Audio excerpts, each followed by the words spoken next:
Influenza epidemic बीमारी आ गई and according to the census of 1921 12 से 13 मिलियन लोग जो थे वो पेरिश मतलब खत्म, गायब हो गए, आबरा का डाबरा हो गया उनका, गायब हो गए भुखमरी और बीमारी की वजह से। सो ऑफिशियली नागपुर सेशन में जब एनसीएम को अडॉप्ट कर लिया गया तो जनवरी 1921 से शुरू हो गया भैया नॉन कॉपरेशन मूवमेंट। तो बहुत समय तक सरकार ने ना इनको लोअर सेक्शन को इग्नोर किया क्योंकि उनको डर था भैया अगर हम इनके हित में बोलेंगे तो ये सनातन धर्म के लोग उठ के आ जाएंगे कि हाय हाय ये तो भैया अछूत है, इसको तुमने क्यों हाथ लगा दिया, छी छी हाय हाय गंगा जल छिड़को एटसेट्रा एटसेट्रा। हेलो बच्चों, स्वागत है आप सभी का आपके अपने YouTube channel science and fun 9th 10th 11th पे, जहां हम टीचर्स आपको दिल और दिमाग दोनों से पढ़ाते हैं। So I am your educator Reema Ghai. मैं इस चैनल पे आप सभी बच्चों को बड़े ही प्यार से एसएसटी पढ़ाती हूँ। एंड यस, लास्ट आपने वन शॉट जो देखा था वो था नेशनलिज्म इन यूरोप का, जिसको आप बच्चों ने बहुत सारा प्यार दिया है और अभी भी देते चले जा रहे हैं क्योंकि वो मेरा यूट्यूब पे पहला वन शॉट था यूरोप का। ऑल्दो हमने लाइव सेशंस में कराया बट वो रिकॉर्डेड सेशन पहला था। और अब उसी के नीचे कमेंट्स में मल्टीपल टाइम लिखा हुआ था कि मैम अब इसी तरीके से सेम नेशनलिज्म इन इंडिया भी करा दो। सेम तरीका मैं इसलिए कह रही हूँ क्योंकि हमने यूरोप चैप्टर कंप्लीट एनसीईआरटी से किया था। यस, हम लोग अक्सर नोट्स के थ्रू, फ्लो चार्ट्स के थ्रू आपको पढ़ाते हैं, पीपीटी के थ्रू पढ़ाते हैं, लेकिन वो वाला लेक्चर मैंने कंप्लीट एनसीईआरटी बेस्ड रखा था ताकि बच्चे जब भी उसको पढ़े एक एक लाइन रिलेट कर पाए, उन्हें ये ना लगे कुछ भी हमारा स्किप हुआ है, कोई पिक्चर बेस्ड रह गया है या कोई एनसीईआरटी का क्वेश्चन रह गया है। तो उसी फॉर्मेट को फॉलो करते हुए नेशनलिज्म इन इंडिया चैप्टर भी पूरा का पूरा एनसीईआरटी बेस्ड होने वाला है क्योंकि हिस्ट्री में एक एक लाइन, एक एक वर्ड बहुत इंपॉर्टेंट होता है। We can't skip anything. इसीलिए आप लोगों को सिर्फ एक काम करना है, वो ये कि मेरी तरह मैं भी देखो एनसीईआरटी लेके खड़ी हुई हूँ, आप भी एनसीईआरटी को लेके अपने साथ बैठेंगे और हाथ में रखेंगे एक पेंसिल, जैसे कि मैं ले रही हूं अपना स्टाइलस, जिसके अंदर मैं मार्क करवाती चलूंगी आपको क्या क्या क्वेश्चन किस किस पेज से बन सकते हैं, एक्सपेक्टेड है। तो बस इतनी मेहनत अगर तुम्हारे साथ मैं कर रही हूं, तुम्हें बस एक सिंपल सा काम करना है, वो है अभी इस सेशन को लाइक करो, अपने दोस्तों के साथ शेयर कर देना जब भी देख रहे हो। बस यही हमारी मोटिवेशन है यूट्यूब पे पढ़ाने के लिए। चलिए तो शुरू करें। देखिए, आप लोग नेशनलिज्म का मतलब तो पढ़ चुके हो नेशनलिज्म इन यूरोप चैप्टर में। जिसने भी अभी तक वो चैप्टर नहीं देखा है देख लीजिएगा बच्चों, इट्स जुलाई नाउ एंड अभी तक हमारे एटलीस्ट 8 चैप्टर्स प्रिपेयर्ड होने चाहिए, यानी कि 2 चैप्टर्स ऑफ ईच बुक। तो देखा नहीं है तो देखो और अपने जुलाई में सारा बैकलॉग खत्म कर दो। हाँ जी, तो भैया क्या कह रही थी मैं, हाँ अब हमने नेशनलिज्म का मतलब तो यूरोप में पढ़ लिया, अब ऐसा तो है नहीं जब हम इंडिया चैप्टर कर रहे हैं तो नेशनलिज्म का मतलब ही बदल जाए। मतलब तो वही रहेगा, नेशनलिज्म का मतलब होता है देश के प्रति प्यार, और वो प्यार हम मल्टीपल एफर्ट्स के साथ ही दिखाते हैं, अपने देश के लिए जो प्यार हम दिखाते हैं। तो बच्चों इस चैप्टर में आप ज्यादा रिलेट कर पाओगे क्योंकि हम भारत देश की बात कर रहे हैं। यहाँ पे मजीनी, गॉडफ्रेड ऐसे नाम ना होके गांधी जी, जवाहरलाल नेहरू जैसे नाम है जिनको आप बड़े ही समय से सुनते चले आ रहे हैं। Non cooperation movement, civil disobedience movement, ये क्लास 8th की हिस्ट्री में भी हमने पढ़े हुए हैं। सत्याग्रह मूवमेंट, जलियांवाला बाग। तो ये चैप्टर उस चैप्टर से काफी ज्यादा आसान है और मैं पढ़ा रही हूं तो और भी आसान हो जाएगा क्योंकि मैं आपको क्वेश्चन आंसर्स फॉर्म में कराने वाली हूँ। चलिए तो क्या कह रही, हाँ अब बात करते हैं इंट्रोडक्शन, दैट इज आपका पहला पेज जो है वहां से शुरू करेंगे। कि बच्चों आपने देखा होगा मॉडर्न नेशनलिज्म इन यूरोप में कि हम लोगों ने फॉर्मेशन ऑफ नेशन स्टेट्स की बात करी थी, जहां पे हमने स्टेट विद बाउंड्रीज समझाया था। Nation states are the states with boundaries, जिसमें बाउंड्रीज होती हैं। It also meant a change in people's understanding of who they were, what defined their identity and sense of belonging. अभी एक जब nation state बनता है तो एक इंसान के पास एक कॉन्फिडेंस आता है कि वो इस देश से बिलोंग करता है, उसकी अपनी कोई आइडेंटिटी है। साथ ही साथ नए नए सिंबल्स, नए नए आइकन्स, नए गाने, ये सब हमारे देश से जुड़ा हुआ महसूस कराते हैं, जो हमने फ्रेंच रेवोल्यूशनरीज वाले टॉपिक में भी पढ़ा था। In most countries the making of this national identity was a long process. और ये कैसे हुआ, ये इंडिया में कैसे आया, आइए पढ़ेंगे हम। तो इंडिया में बहुत सारी कॉलोनीज की तरह modern nationalism is intimately connected to the anti colonial movement. If you all remember, NCERT का पहला ही क्वेश्चन एंटी कॉलोनियल मूवमेंट की बात करता है। इसमें सबसे पहले कॉलोनियल का मतलब बता देते हैं बेटा। कॉलोनियल का मतलब है ब्रिटिश राज। जब हमारे देश में ब्रिटिशर्स रूल कर रहे थे, ये वो समय था जब हम कॉलोनाइज थे, यानी कि एक मेजॉरिटी और डोमिनेंट सेक्शन हमें डोमिनेट कर रहा था। People became discovering there unity in the process of their struggle with colonialism. जब लोग उन ब्रिटिशर्स के खिलाफ लड़ रहे थे, they felt United, they felt similar. The sense of being oppressed under colonialism provided a shared bond that tied many different groups together. और इसी वजह से देखिए बच्चों, मैं रिसेंटली कोटा फैक्ट्री देख रही थी, आप लोगों ने भी देखी होगी। 3 सीजन्स हैं उसके, जहां पे मैं यही देख रही थी कैसे अलग अलग जगह से आए हुए बच्चे जब आईआईटी के लिए पढ़ रहे होते हैं कोटा में, तो कैसे वो लोग दोस्त बन जाते हैं। उन सबका मकसद एक होता है, वो कमरा बंद करके पढ़ाई करते हैं, मिलके एक दूसरे से compete करते हैं कि देखते हैं इस बार किसके ज्यादा मार्क्स आएंगे। तो वो एक आईआईटी के प्रोसेस में ज्वाइन हो जाते हैं, एक रिलेट करने लगते हैं इस सिचुएशन को। सिमिलरली जब हम लड़ रहे हैं अपने देश के लिए, वी आर फाइटिंग अपने आप को कॉलोनिज्म से बचाने के लिए, दे फेल्ट यूनाइटेड। बहुत सारे अलग अलग ग्रुप्स एक साथ जुड़ गए, but each class and group felt the effects of colonialism differently. Of course हर एक के ऊपर प्रेशर अलग होता है, हर एक का क्राइटेरिया अलग होता है उसको डील करने का। अलग अलग लोगों के अलग अलग फ्रीडम के नोशंस थे, माइंडसेट्स थे।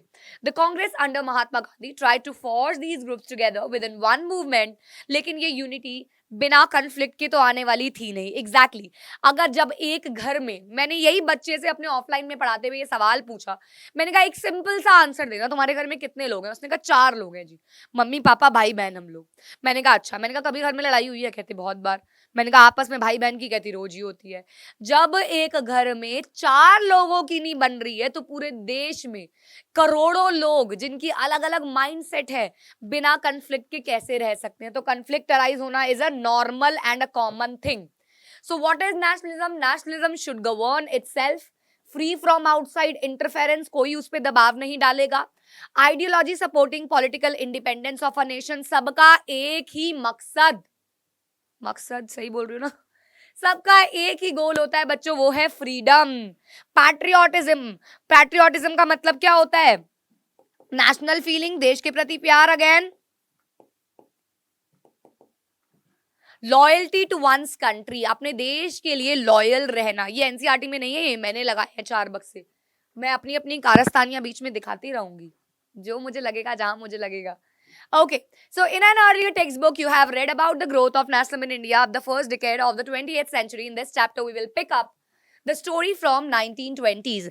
मुझसे ना बच्चे कई बार ये पूछते हैं, आप लोगों के मन में भी सवाल आता होगा, आप लोग कैमरा के पीछे हैं तो आप लोग पूछ नहीं रहे हैं, बट सवाल तो आता होगा कि यार गांधी ने ये क्यों नहीं किया, यार जवाहरलाल नेहरू ने ऐसा क्यों नहीं कर दिया।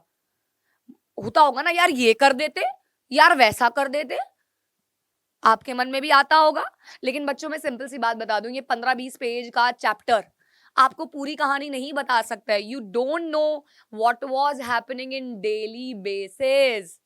क्या कर रहे थे ब्रिटिशर्स, क्या इंडियंस ने किया, आपको एक एक कंसेप्ट बताना, समझाना एक किताब में, इट्स नॉट पॉसिबल।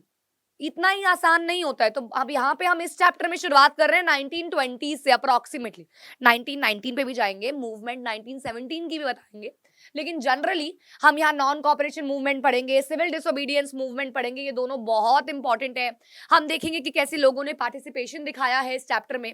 और इसी के साथ पहला टॉपिक आता है, पहला टॉपिक है आपका द फर्स्ट वर्ल्ड वॉर, खिलाफत and non cooperation movement, page number 30। हम साथ साथ पिक्चर बेस्ड भी डिस्कस करते चले जाएंगे। मैम नोट्स कहाँ मिलेंगे, मैम कहाँ पे देखिए ये कंप्लीट एनसीईआरटी है, आपको नोट्स की भी जरूरत होगी, दैट इज मेरी जो पीपीटी होती है। तो टेलीग्राम चैनल का लिंक आपको डिस्क्रिप्शन में दिया हुआ है, वहां से आप टेलीग्राम पे डायरेक्टली पहुंच जाएंगे। वहां जाइए, वहां पे जब ये चैप्टर आप देख रहे हैं अपलोड हो रहा है, ये देखिए रिकॉर्डेड फॉर्म में, प्लीज इसको मिथ मत लीजिएगा, लाइव है। लाइव में बहुत टाइम वेस्ट होता है क्योंकि बच्चों के कमेंट्स पढ़ने पड़ते हैं, इसीलिए ये सेशंस रिकॉर्डेड में है, तभी आपको ये 1.5 से 2 घंटे में पूरा चैप्टर करा दिया जाता है। मैंने यूरोप चैप्टर 1 आवर 47 मिनट्स में खत्म किया है, जिसमें मैंने एमसीक्यूज भी कराए हैं, आपके एनसीईआरटी क्वेश्चंस भी डिस्कस किए हैं, सिर्फ चैप्टर नहीं पढ़ाया, सब कराया है। तो वो मात्र 1 hour 47 minutes में, ताकि बच्चा अगर 2x में भी देखे तो उसका 1 घंटे से अधिक नहीं लगना चाहिए। रिकॉर्डेड का ये फायदा होता है। लाइव सेशंस तो अभी लेते ही रहेंगे हम, एग्जाम आने तो लाइव ही लाइव आ रहे हैं फिर तो हम। बाकी यस, आपको और कोई डाउट होता है आप मुझे इंस्टाग्राम पे रीच कर सकते हो, रीमा आशु घई इज माय आईडी, वहां पे भी मैं पढ़ाई रही हूँ, मैं कोई फालतू की पोस्ट नहीं डालती, तो वहां पे भी आप ज्वाइन कर सकते हो। ब्रॉडकास्ट चैनल है जहाँ पे हैंड रिटन नोट्स वगैरह सब जाते रहते हैं, टेलीग्राम पे भी आते रहते हैं। जैसे ये लेक्चर आएगा आपको इसके ये वाले नोट्स, दैट इज एनसीईआरटी वाले, जहां मैंने सब कुछ नोशन से बता रखा है क्या क्या क्वेश्चन बनेंगे, साथ ही साथ आपको इसके कंजर्व्ड नोट मिल जाएंगे, हैंड रिटन नोट्स मिल जाएंगे, पिक्चर बेस मिल जाएंगे, डेट एंड इवेंट्स मिल जाएंगे। ये 4-5 पीडीएफ पीपीटी एक साथ आएंगी जैसे ये लेक्चर अपलोड हो जाता है, आप देख रहे होंगे जब, सीधा टेलीग्राम पे भागिएगा और देख लीजिएगा। चलिए, और हाँ, अगर आपको वहां पे ऊपर चला जाए क्योंकि और लेक्चर्स आते रहते हैं, तो आप हमारी साइंस एंड फन की ऐप पे भी जा सकते हो, मुफ्त में बहुत मटेरियल है उसमें। चलिए, बात करते हैं फर्स्ट वर्ल्ड वॉर एंड खिलाफत एंड नॉन कॉपरेशन मूवमेंट। तो बच्चों क्या है इसके अंदर, पहली वर्ल्ड वॉर के बारे में बताएंगे। जल्दी से कमेंट्स में जल्दी से बता दीजिए कि पहली वर्ल्ड वॉर कब हुई थी एंड क्या उसमें इंडिया शामिल थी। यस और नो, टाइम स्टैम्प के साथ कमेंट्स में आंसर दे दीजिए। टाइम स्टैम्प अप्रोक्सीमेटली चल रहा होगा आप लोगों का 12 मिनट, 11 मिनट, 10 मिनट ऐसे ही चल रहा होगा।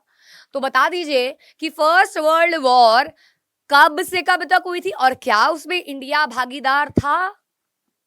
चलिए, so in the years after 1919 we see the national movement spreading to new areas, incorporating new social groups and development new modes of the, first of all, yes, this is the question जो बनता है, war created a new economic and political situation, it led to a huge increase in defense and यहां पे आ जाएगा explain, please mark कर लीजिए इसको अपनी एनसीईआरटी में। क्वेश्चन बनता है, द वॉर की जगह यहां लिख देंगे the First World war created a new economic and political situation, explain how, कैसे भी आ जाएगा। ठीक है, ठीक है बच्चों, देखिए यहां पे ये बताया गया है पहली वर्ल्ड वॉर जब हुई तो इंडिया में इसका काफी इकोनॉमिकली एंड साथ ही साथ पॉलिटिकली प्रभाव पड़ा। इकोनॉमिकली मतलब पैसों वाइज इंडिया वीक होने लगा, पॉलिटिकली मतलब जो भी गवर्नमेंट है, जो भी लीडर है उसके तहत वीक पड़ने लगा। तो यहाँ आपको ये एक्सप्लेन करना होगा। तो सबसे पहले बच्चों मैं आपको बता दूं, India was not a part of first World war. First World war was held like between 1914 to 1918 and India was not a part of that world war, but indirectly India was a part. कैसे? क्योंकि Britishers उस time पे world war 1 में included थे और Britishers India में ही रह रहे थे, इंडिया को कंट्रोल कर रहे थे।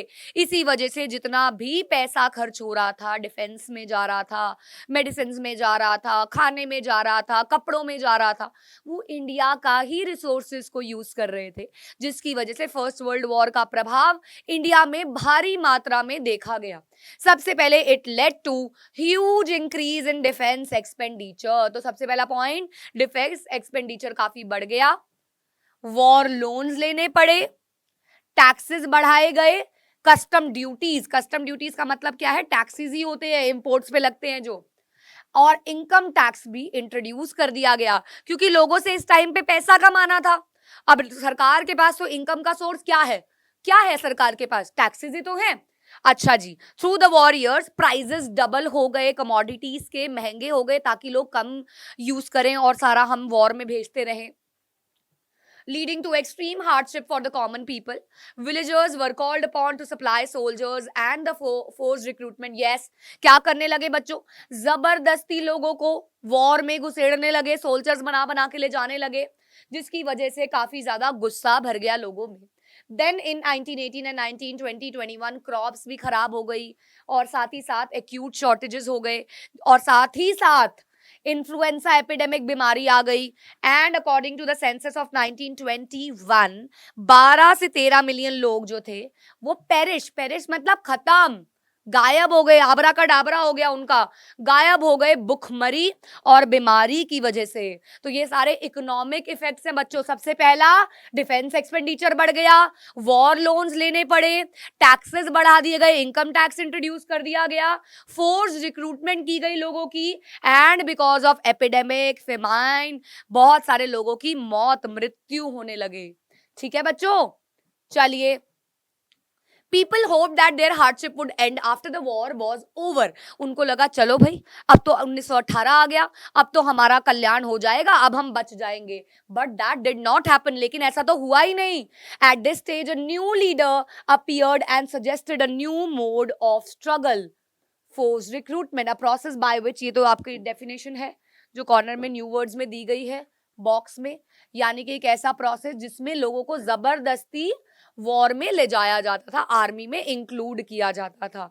मैम आंसर कैसे लिखे नहीं समझ आ रहा है तो ये लीजिए answer, number 1, number 2, number 3, number 4, number सारे देखो आंसर की फॉर्म में भी मैम ने आपको दे दिए हैं। लो भाई मैं हट जाती हूँ, बाद में तुम लोग लिखते हो, स्क्रीनशॉट ले सकते हो। स्क्रीनशॉट क्यों, वैसे मिल ही जाएगी पीपीटी। स्टिल ये क्वेश्चन अच्छा है, इंपॉर्टेंट है। What problems were introduced because of first World war, या पीछे मैंने वॉर क्रिएटेड वाला बताया था ना, वो वाला क्वेश्चन कैसे भी बन सकता है, और ये इसका आंसर हो गया। ठीक है बच्चों, आई होप समझ में आ गया होगा अच्छे से। Now next topic is the idea of Satyagraha. चलिए, सत्याग्रह का मतलब क्या होता है, संधि भी तेज कर दीजिए। सत्य के लिए आग्रह करना। गांधी जी की एक फिलॉसफी थी कि if you are fighting for a true cause, अगर आप सच के लिए लड़ रहे हैं और अगर आप सच्चे हैं, आपका रीजन सच्चा है, आप खुद सच्चे हैं, तो जीत आपकी ही होगी। उसके लिए आपको वायलेंस, हाथ पैर मारने की आवश्यकता नहीं है। क्या ये बात लगती है आज के टाइम पे, बताइए। Mahatma Gandhi return to India in January 1915। 1 marker question है और बहुत इंपॉर्टेंट भी है, 1 मार्कर बनता है यहां से, अंडरलाइन करते चलना। देखो एनसीईआरटी लाने का फायदा ही तभी होगा जब आप एक एक लाइन को रिलेट करके पढ़ेंगे। ऐसे कान में ईयरफोन लगा के बेड पे बिस्तर पे पड़े हुए नहीं पढ़ना। कितने बच्चों को मैंने बोल दिया देखो जो ऐसे बैठ के पढ़ रहे थे, जल्दी से उठ जाओ, किताब लेके आओ, बैठो, स्टडी टेबल पे बैठो, डोंट ऐसे पढ़े मत रहो। As you know, he had come from South Africa where he had successfully fought. Actually क्या था, गांधी जी पढ़ने गए हुए थे साउथ अफ्रीका और वहां पे ब्लैक्स और व्हाइट्स के बीच में तो दंगा चल ही रहा था। हमने ये ना क्लास 9 के कॉन्स्टिट्यूशनल डिजाइन में भी पढ़ा है, अपार्थाइड सिस्टम के बारे में हमने पढ़ा है जहां पे whites were being oppressive for blacks, right, blacks were oppressive under whites, I mean. तो वहां पे भी इन्होंने सत्याग्रह मूवमेंट चलाई थी और व्हाइट्स के अगेंस्ट इन्होंने फाइट की थी। सिमिलरली इन्होंने with a novel method of mass agitation which he actually called Satyagraha, यानी कि ये एक ऐसा प्रोसेस है जिसमें पावर ऑफ ट्रूथ और सच को पहचानने के बारे में बात की जाती है। It suggested that if cause was true, struggle अगर हम कर रहे हैं तो भैया हमारी जीत पक्का ही होगी। उसके लिए हमें वेंजेंस होने की, यानी कि क्या कहते हैं उसको, बदला लेने की भावना या गुस्सा लाने की आवश्यकता नहीं होनी चाहिए। This could be done by appealing to the conscience of the oppressor. People including the oppressors had to be persuaded to see the truth. उनको सच जानना होगा, सच के लिए लड़ना होगा। By this struggle, truth was bound. अब देखो यहां से क्या क्वेश्चन बनता है, यहां से बनता है What is Satyagraha?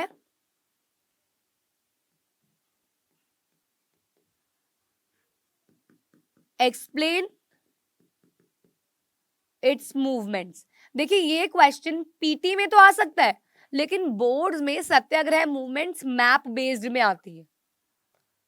Map based में यार इस चैप्टर का मैप बड़ा ही आसान होता है, बहुत आसान होता है, लास्ट में बताऊंगी। मैंने सोचा था मैं लगा लूंगी पीपीटी में, मैं भूल गई यार, सॉरी यार। चलो, this could be done by appealing to the okay okay okay okay okay after arriving in India Mahatma Gandhi. ये मैं तुम्हें मूवमेंट्स बताती हूँ, मूवमेंट्स के लिए मैं ना सीधा पहले ये लेके आई हूँ। यस, सत्याग्रह समझ लिया। सत्याग्रह की 3 मूवमेंट्स क्या थी समझ लो। सबसे पहली थी 1917 में चंपारण इन बिहार, बिहार के चंपारण नाम की जगह पे ये लड़े थे प्लांटेशन सिस्टम के अगेंस्ट। प्लांटेशन सिस्टम क्या कहती है, प्लांटेशन सिस्टम के अकॉर्डिंग जो पेजेंट्स थे, जो फार्मर्स थे, उनको ब्रिटिशर्स फोर्स किया करते थे इंडिगो उगाने के लिए।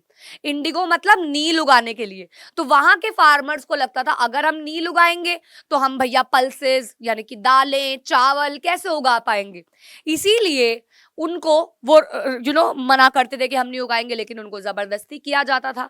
इसके जिसके अगेंस्ट गांधी जी ने सत्याग्रह मूवमेंट चलाई। मूवमेंट नंबर 1, देखिए जिसकी भी पुरानी बुक है उसमें ये ईयर 1916 होगा, लेकिन अब 1917 है न्यू बुक्स के अकॉर्डिंग। मूवमेंट नंबर 2, खेड़ा इन गुजरात। गुजरात में खेड़ा डिस्ट्रिक्ट में चलाई गई मूवमेंट।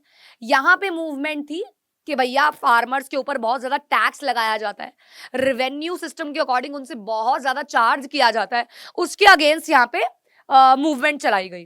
थर्ड वॉज इन 1918 इन अहमदाबाद। अहमदाबाद में कॉटन मिल वर्कर्स की लिविंग कंडीशंस बहुत ही खराब थी, उनको बहुत ही घंटे काम कराया जाता था, उनको एक्सप्लॉइट किया जाता था, जिसके अगेंस्ट वहां सत्याग्रह मूवमेंट चली। That is 3 Satyagraha movement, 1917, 1917, 1918, Champaran Bihar, Kheda Gujarat, यहाँ पे Ahmedabad. Plantation system, excessive taxation, cotton mill workers. 1 marker में भी आ सकता है, मैप में तो आता ही है। मैप में बोल देंगे कि 1917 में कॉटन मिल, 1918 में कॉटन मिल वर्कर्स के अगेंस्ट कहाँ मूवमेंट हुई, मार्क भी हुआ होगा अहमदाबाद, बस आपको नाम लिखना हो, ऐसा आता है मैप। इतना आसान मैप आता है भैया, इतना आसान, ठीक है। चलिए अब चलते हैं अगले टॉपिक की तरफ, और अगला टॉपिक कहता है the Rowlatt act. Rowlatt act 2 number में आ जाता है। लास्ट ईयर सीबीएसई के सैंपल पेपर में ये 1 मार्क का एमसीक्यू आया था, समझते हैं। लेकिन पीटी की बात करें, पीरियोडिक टेस्ट में तो आ ही सकता है। रॉलेट एक्ट क्या है? Emboldened with this success, Gandhi ji in 1919 decided to launch a nationwide Satyagraha against the proposed Rowlatt act. तो एक्चुअली में रॉलेट एक्ट पहले आया, उसके बाद सत्याग्रह को ऐसे अलग अलग जगह पे और एम्फेसाइज किया गया। रॉलेट एक्ट 1919 में आया था, तब तक सत्याग्रह मूवमेंट्स चल रही थी अलग अलग जगह पे, लेकिन अब उसको और ज्यादा लोगों तक पहुंचाया जाने लगा। This act had been hurriedly passed through the imperial। देखिए पहला पॉइंट क्या आता है रॉलेट एक्ट में?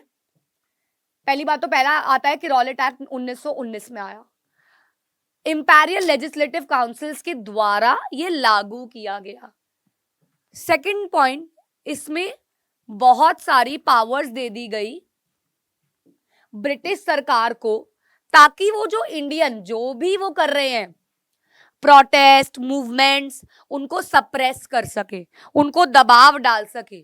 और इसके तहत अगर कोई भी पॉलिटिकल एक्टिविस्ट प्रोटेस्ट कर रहा होता था तो सरकार के पास ये पावर थी कि बिना किसी कारण के उसको 2 साल के लिए जेल में डाला जा सकता था। तो यानी कि रॉलेट एक्ट क्या है? It was implemented in 1919, it was implemented by imperial legislative councils, it gave enormous power to British government. Also what they do, they allowed the detention of political prisoners without trial for 2 years. Mahatma Gandhi wanted non-violent civil disobedience against such unjust laws. Basically Mahatma Gandhi कहते थे कि क्यों ना हम इन लोगों की ये जाने जो ये लॉज बनाते हैं, सिविल डिसोबीडियंस का मतलब होता है सिविल यानी कि पीपल, हाँ सिविल यानी कि पीपल, डिसोबीडियंस मतलब डिसओबे करना। तो कह रहे हैं लोग जो हैं वो क्यों ना इनके बनाए गए लॉज रूल्स एंड रेगुलेशंस को डिसओबे करने लग जाए। इसी के अगेंस्ट हड़ताल शुरू हुई 6 अप्रैल को। 6 अप्रैल को हड़ताल घोषित कर दी गई, रैलीज निकाली गई, वर्कर्स स्ट्राइक पे चले गए, हम नहीं चला रहे भैया रेलगाड़ियां, हम नहीं कर रहे। अब रेलगाड़ियां बंद होंगी तो ब्रिटिश सरकार को तो हॉल पड़ेंगी कि भैया ये क्या, हमारा ट्रेड कैसे होगा अगर रेलगाड़ियां बंद कर दोगे तो। Alarmed by the popular upsurge and scared the lines, communication lines टूट गई, यानी कि कम्युनिकेशन नहीं हो पा रहा है, रेलवेज बंद हो गए हैं, जिसकी वजह से British administration decided to clamp down on nationalist. उन्होंने कहा अच्छा हमारे सामने तेजी, अच्छा बड़ी तेज हो रहे हो, तो ब्रिटिश सरकार अपनी वापस से पावर को लाने के लिए what they did, local leaders were picked from Amritsar. Amritsar में से लोकल लीडर्स को उठाया जाने लगा। महात्मा गांधी जी को दिल्ली में आने से मना कर दिया गया। 10 अप्रैल को police of Amritsar fired upon a peaceful procession provoking white, इन्होंने क्या किया, ऐसे आराम से ये लोग पॉलिटिकल एक्टिविटीज अपनी मीटिंग कर रहे थे, वहां पे इन्होंने ओपन फायर कर दी 10 अप्रैल को और मार्शल लॉ घोषित कर दिया, मार्शल लॉ इम्पोज कर दिया गया। और उस समय ब्रिटिश मार्शल लॉ में क्या था कि कोई भी जो लोग होते हैं ग्रुप नहीं बना सकते, ग्रुप बना बना के इधर उधर नहीं इकट्ठे हो सकते, पॉलिटिकली नहीं प्रोटेस्ट कर सकते। और इस समय ब्रिटिश के जनरल डायर ने कमांड अपने हाथ में ले ली और इसी के चलते मार्शल लॉ लगा हुआ है। 13 अप्रैल को एक इनफेमस पार्क था जिसका नाम था जलियांवाला बाग। एक इनफेमस मतलब कोई जानता भी नहीं था, लोकल पार्क जैसे आपके आस पड़ोस में होते हैं वैसा ही वो पार्क था, बस वहां पे बैसाखी का मेला लगा करता था हर साल। अब क्या हो रहा है यार, अमृतसर में लगा हुआ है मार्शल लॉ, लेकिन ये बात अमृतसर के लोगों को पता है, आस पड़ोस के टाउन्स और सिटीज को तो नहीं पता है। वो लोग आने लगे ग्रुप बना बना के, मेले में जाने लगे, पापाज ने अपने बच्चों को कंधों पे उठाया हुआ है and they are just roaming around the mela. तो crowd gathered in the enclosed ground of Jallianwala Bagh. This is what it is. यहाँ पे मैंने आपको बताया, यहाँ पे आ गया व्हाट इज रॉलेट एक्ट।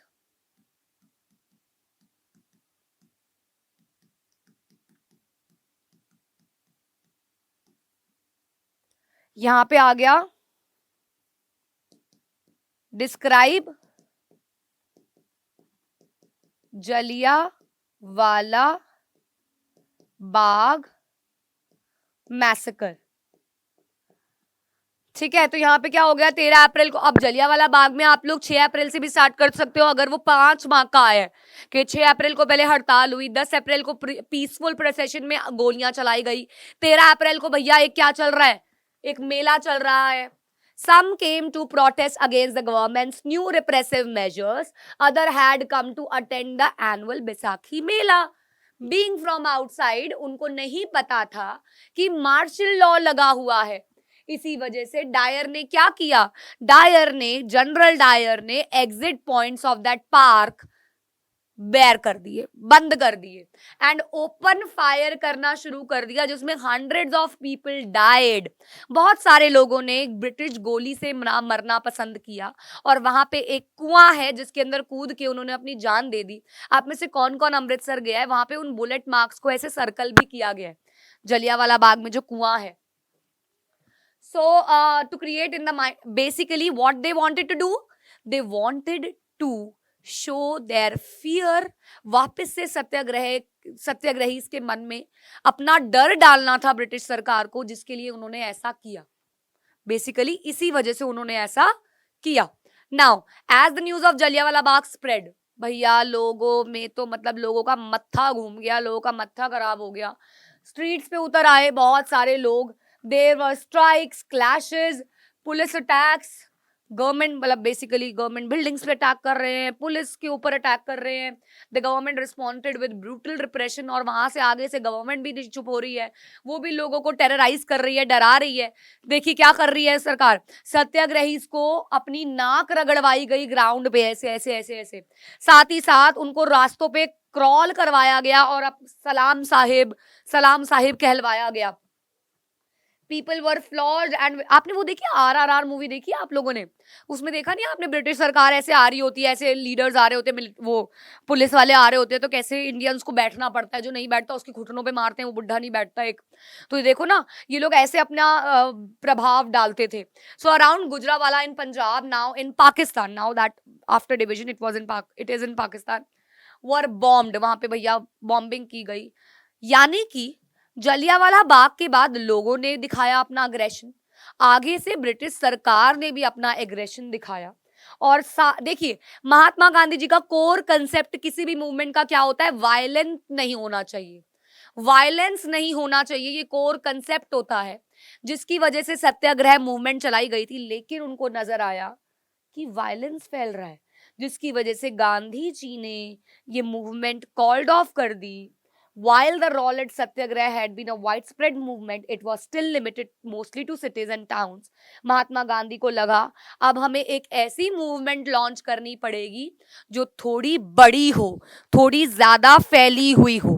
समझ रहे हैं, उनको लगा कि सत्याग्रह इतने लोगों तक पहुंचा ही नहीं है, so we need to launch a broad based movement and that's how one more, sorry, and that's how I need to first, क्या कहते हैं उसको, make an announcement, and that is we, the whole team of Science and Fun, are happy to announce our Foundation 2.0 batch.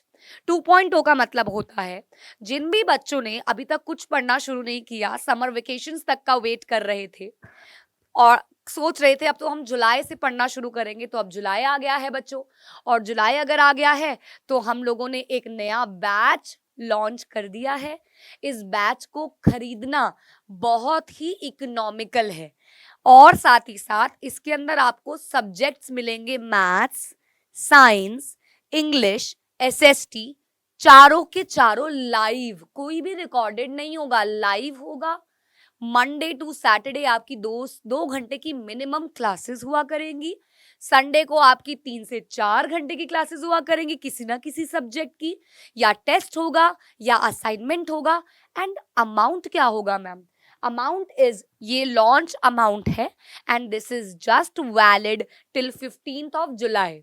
15th जुलाई तक आपके पास ये मौका है. देखिए ये बैच जो हमने फाउंडेशन बैच निकाला था, ये बहुत बार डिस्काउंट देने के बाद भी 1600 रुपए का मैक्सिमम होता था, लेकिन 2.2 जिसमें आपको सब कुछ मिल रहा है, सब कुछ, यानी कि आपकी डायरेक्ट एंट्री हो जाएगी बैच में बाकी बच्चों के साथ, और जो भी आपका अब तक मिस हुआ है उसके लिए आपकी क्लासेस होंगी. तो बस आपको एक पेज पे लिख लेना क्या क्या होता जा रहा है, आपका सारा कुछ होगा. प्राइस इज 1199, 1200 रुपए. लेकिन ये 1200 रुपए सिर्फ एसएसटी के नहीं है, ये 1200 रुपए मंथली नहीं है, ये 1200 रुपए है आपकी मार्च तक की क्लासेस के. अगले दिन आपका एग्जाम होगा ना, जब तक लास्ट मैथ्स का ही होता है ऑलमोस्ट लास्ट, तब तक की आपकी अवेलेबिलिटी रहेगी हमारी ऐप पे, जहां पे आप एक्सेस कर पाओगे सारे रिसोर्सेस का, एक्सेस कर पाओगे सारी लाइव क्लासेस का, सारी रिवीजन क्लासेस का, सारे मॉक टेस्ट सीरीज जो आगे चलेंगी उसका. ये प्राइस रहने वाला है 1200 रुपए मात्र. तो क्या देख यार, कोई कोड नहीं लगाना यार, आई थिंक कोई कोड भी नहीं है. बैच 15 जुलाई से स्टार्ट हो रहा है, तो अगर आप मेरे इंस्टाग्राम से आके ये लेक्चर देख रहे हो, आप मेरे यूट्यूब से आके ये लेक्चर देख रहे हो, आप मुझे पहली बार अगर देख रहे हो, तो यार this batch will be very very helpful. आप जाके हमारे मैराथन्स के नीचे आप देख लीजिए जाके कमेंट्स, आपको पता चल जाएगा. This is very very important and this is very very, मतलब मेरे तो ऑफलाइन के बच्चों तक ने ये वाला अपना सेफर साइड पे लेके डाला हुआ है कि अगर कोई भी चैप्टर दोबारा देखना है तो हम वहां से देख लेते हैं, क्योंकि प्राइस ही ऐसे है ना. ऑफलाइन में जिस चीज को हम 11,000 एक सब्जेक्ट के लेते हैं पूरे साल के, यहाँ 1200 रुपए चारों सब्जेक्ट के पूरे साल के, वो भी लाइव. सामने ऑफलाइन का बच्चा पढ़ रहा है और आप यहाँ कैमरा लगा हुआ है, आप लोग भी साथ साथ पढ़ रहे हो, लाइव, एवरीथिंग इज लाइव, सब कुछ. तो बस इसलिए foundation 2.0 for all the class 10 students. अभी तक नहीं पढ़ा है तो दिस इज फॉर यू, बाद में मत कहना बताया नहीं. ओके, सो अब मैंने लास्ट बात की थी कि भैया आप क्या करना चाह रहे हैं. अब करना चाह रहे हैं एक ब्रॉड बेस्ड मूवमेंट चलाने की, और वो मूवमेंट आएगी non cooperation movement. Non, no cooperation, cooperate नहीं करना है, not to cooperate with Britishers, कि भैया हमें क्या करने की आवश्यकता नहीं है, ब्रिटिशर्स से कॉपरेशन दिखाने की आवश्यकता नहीं है. आपको एक छोटा सा एग्जाम्पल देती हूँ. देखो यार, आप में से कितने सारे बच्चे हैं, हाथ रेस करना, हाथ ऐसे रेस करना, मैम मम्मी को लगे क्या हो गया इसको, कोई बात नहीं, हाथ रेस करना. ऐसे कितने सारे बच्चे हैं जिनको नानी के घर जाना बड़ा पसंद है, अपनी नानी के घर जाना बड़ा पसंद है. हाँ, तो कुछ बच्चों ने हाथ उठाया है और कुछ बच्चों ने नहीं उठाया है. जिन्होंने उठाया उनको क्यों पसंद है मैं बताती हूँ. उनको इसलिए पसंद है भैया, वहां पे नानी खिलाती है बढ़िया बढ़िया खाना, वहां पे लेके जाते हैं मामा घुमाने. यहाँ मम्मी किच किच किच किच लगी रहती है, लेकिन वहां पे तो भैया कोई मुझे रोक नहीं सकता, फोन देखूं, टीवी चलाऊं, गेम खेलूं, कुछ भी करूं. लेकिन वही जिन बच्चों ने हाथ नहीं उठाया, हो सकता है उनको वहां पे जाके बोर फील होता हो, कोई उनके साथ खेलता नहीं है, कोई उनका फेवरेट खाना नहीं बना के दे रहा है. दैट इज, उसका मन करेगा यार चलो यार यहाँ से निकलो यार, बस मेरे से नहीं रहा जा. दोनों सिचुएशंस में डिफरेंस क्या है, दैट आपकी नानी की फैमिली एक सिचुएशन में आपसे कॉपरेट कर रही है आपके अकॉर्डिंग खाना बना रही है, आपके अकॉर्डिंग, आपके मूड के अकॉर्डिंग आपको घुमाने लेके जा रही है, लेकिन दूसरी सिचुएशन में आपके साथ वो कॉपरेट नहीं कर रहे हैं। उनको लग रहा है यार कोई भी है बैठा हुआ है, ठीक है यार बैठा रहे, सुबह आपको जल्दी भी उठा रहे हैं, छुट्टियां चल रही हैं लेकिन नहीं, सुबह जल्दी भी उठा रहे हैं आपको, यहाँ पे वो आपसे नो कॉपरेट नहीं कर रहे हैं। तो जहां पे कॉपरेशन नहीं मिल रहा है वहां पे आपका जाने का मन नहीं कर रहा है, वहां से आपको वापस कटने का मन कर रहा है।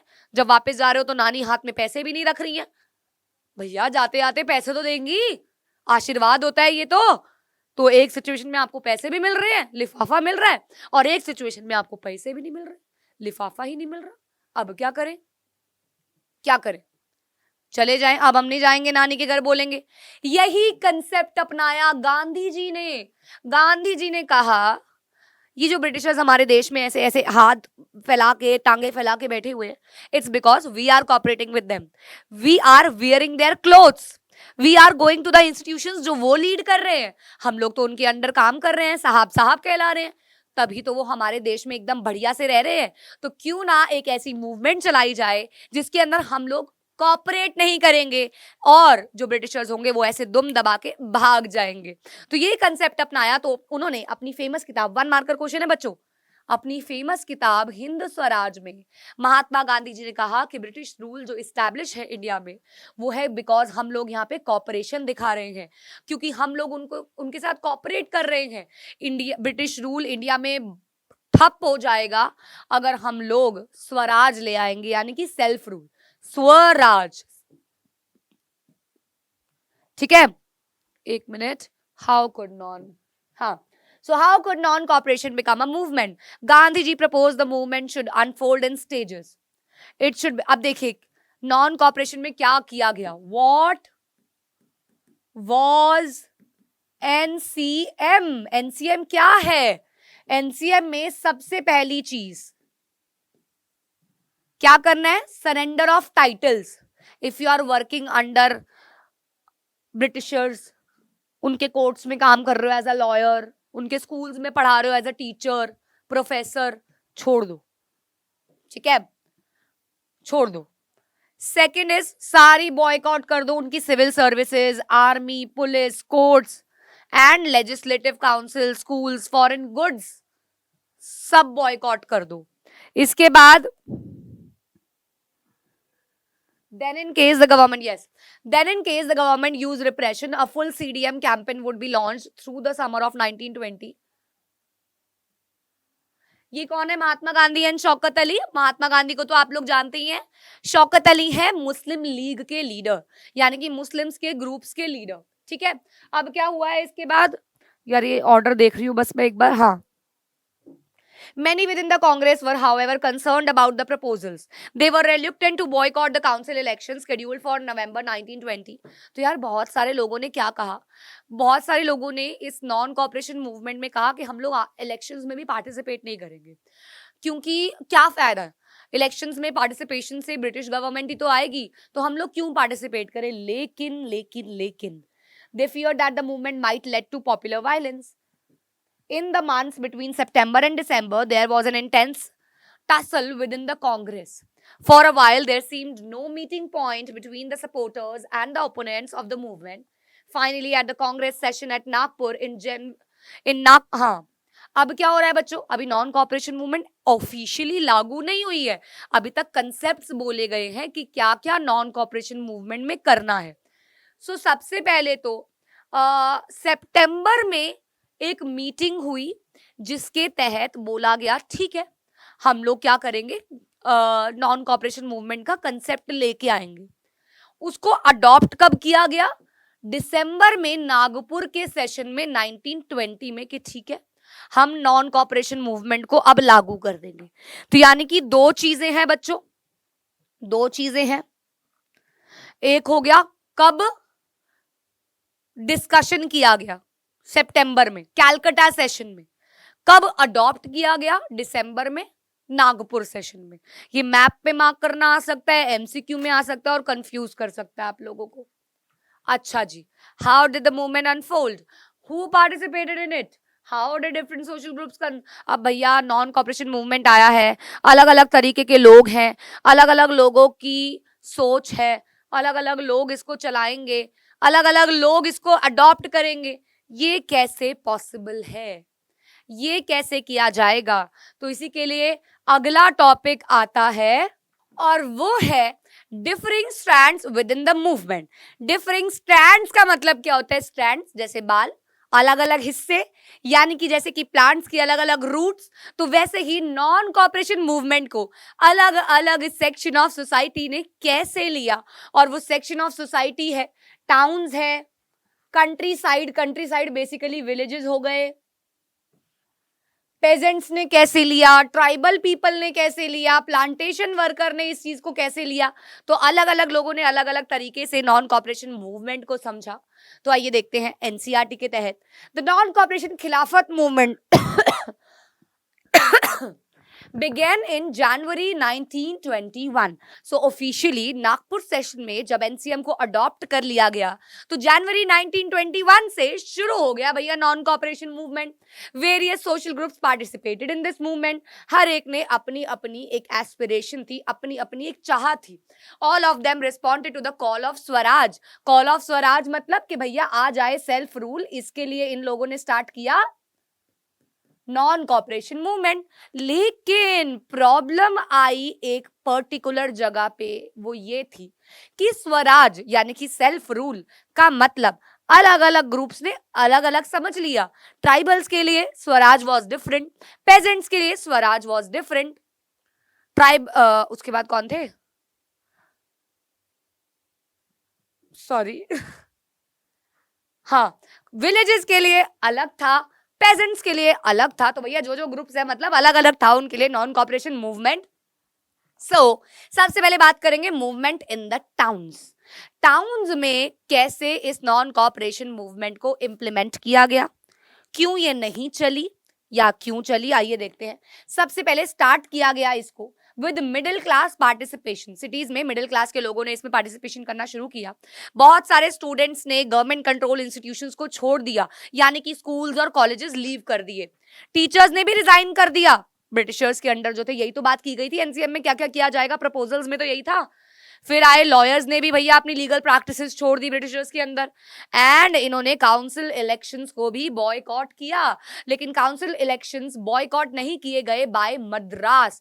मद्रास के लोगों ने कहा हमारे पास एक ही तो रास्ता है, इलेक्शंस, यानी कि जहां पे हम अपने लीडर को चुन सकते हैं। तो वहां पे ग्रुप था नॉन ब्राह्मण सोसाइटीज का, जिन्होंने इलेक्शंस में पार्टिसिपेट नहीं छोड़ा और किया पार्टिसिपेशन।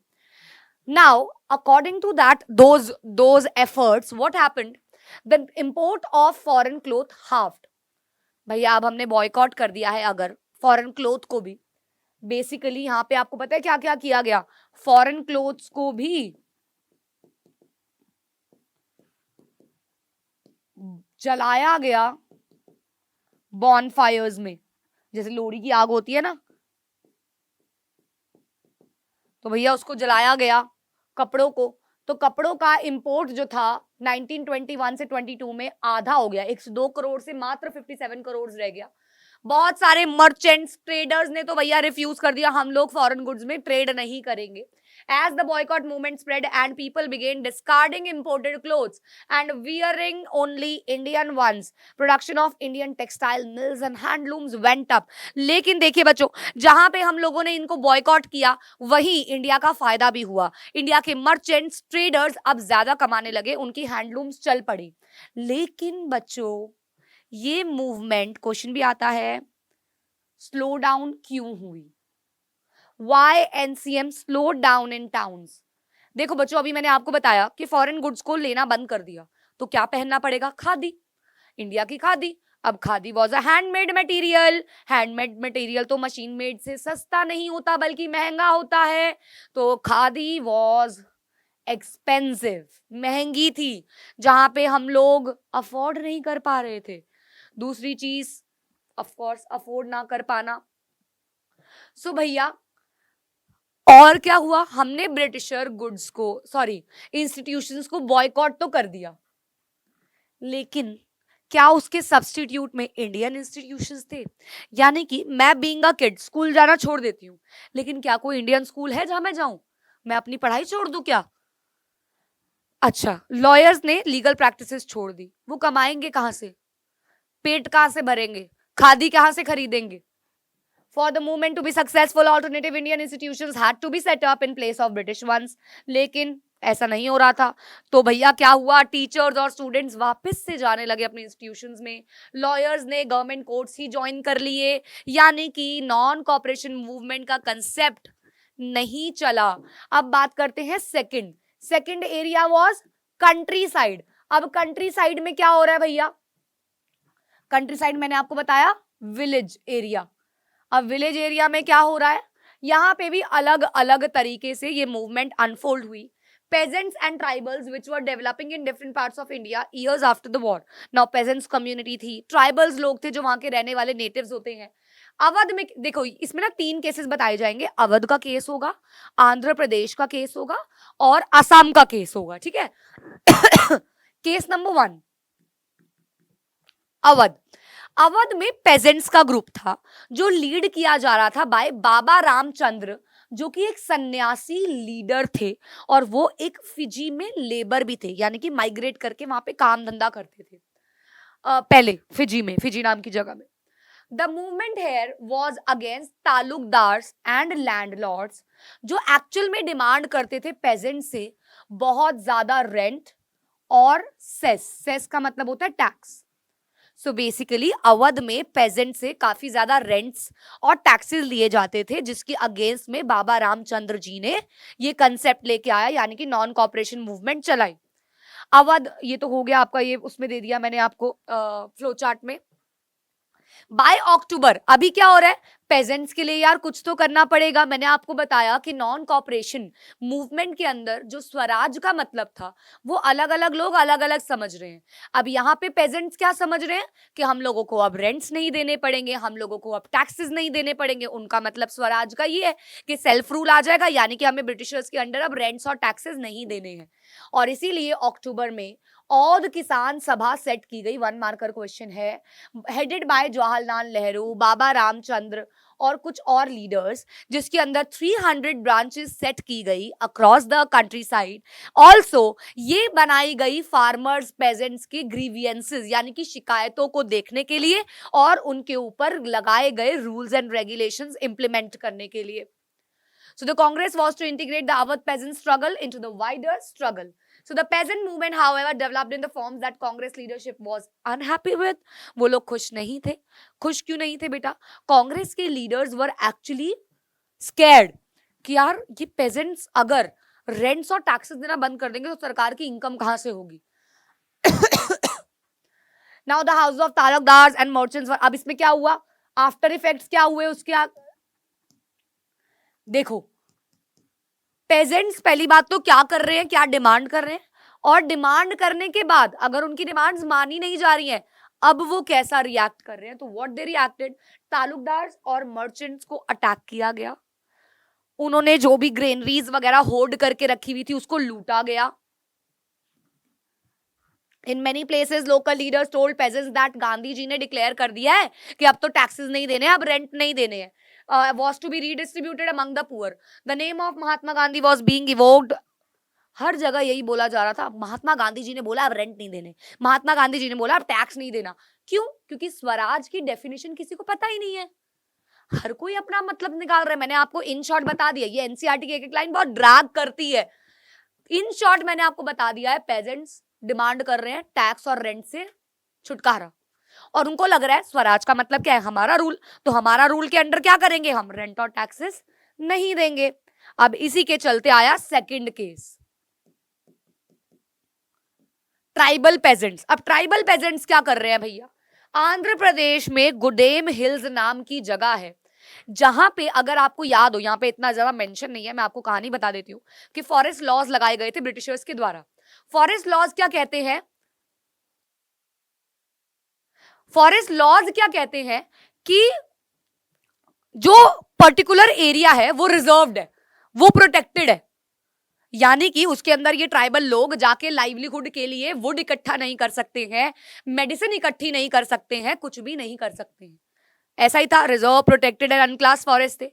तो ट्राइबल पीजेंट्स का कहना था, क्यों तुम हमारे देश में आए हुए हो, हमारे फॉरेस्ट तुम हम ही से प्रोटेक्ट कर रहे हो भैया, ई का बात हुई, ई का मतलब हुआ। तो यही चीज के ऊपर they were unhappy with. For instance, a militant guerrilla movement spread in the early 1920s, not a form of struggle that the Congress could approve. ये बिल्कुल भी सरकार नहीं मान सकती थी, क्योंकि सरकार ब्रिटिश सरकार है, उनको तो टिम्बर चाहिए उस फॉरेस्ट से। लोकल अगर इन ट्राइबल्स को अलाउ कर देंगे तो सारा टिम्बर तो ये लोग यूज कर जाएंगे। बाय अक्टूबर, ये क्या हो गया भैया, ये सेम आ गया क्या? हाँ, ये सेम आ गया ना, आई गेस। यस, रिपीट हो गई यार ये slide. Now, here, as in other forest regions, the colonial government has closed large forest areas, preventing people from entering the forest to graze their cattle or to collect fuel wood or fruits. This enraged the hill people. उनको गुस्सा आ गया. Not only were their livelihood affected, but they felt that their traditional rights were being denied when the government began forcing them to contribute begar for road building. What is begar? Begar का मतलब क्या होता है? Forced. बेटा यहाँ पे बेगर का मतलब भिखारी नहीं है, बेगर का मतलब क्या है यहाँ पे? सॉरी, बेगर का मतलब क्या है यहाँ पे? जबरदस्ती लोगों से काम कराना, वो भी बिना पैसा दिए। नाउ, अभी इसी ट्राइबल जगह पे क्या हो रहा है, एक अलूरी सीताराम राजू जी हैं, इनके ऊपर नोट लिखना भी आ सकता है। नोट, अलूरी सीताराम राजू कहते थे कि उनके पास ना बहुत सारी शक्तियां हैं। He has variety of powers, special powers. He could make correct astrological predictions. वो ना ऐसे कर सकते थे, मतलब ये होगा, अब ये होगा, अब ये होगा, जैसे आजकल बाबा वगैरह चल रहे हैं भैया बहुत सारे। And heal people. And he could survive even bullet shots. भैया वो एकदम वो है यार, मिस्टर इंडिया है वो यार, गोली भी खा लेंगे, उनको कुछ नहीं होगा।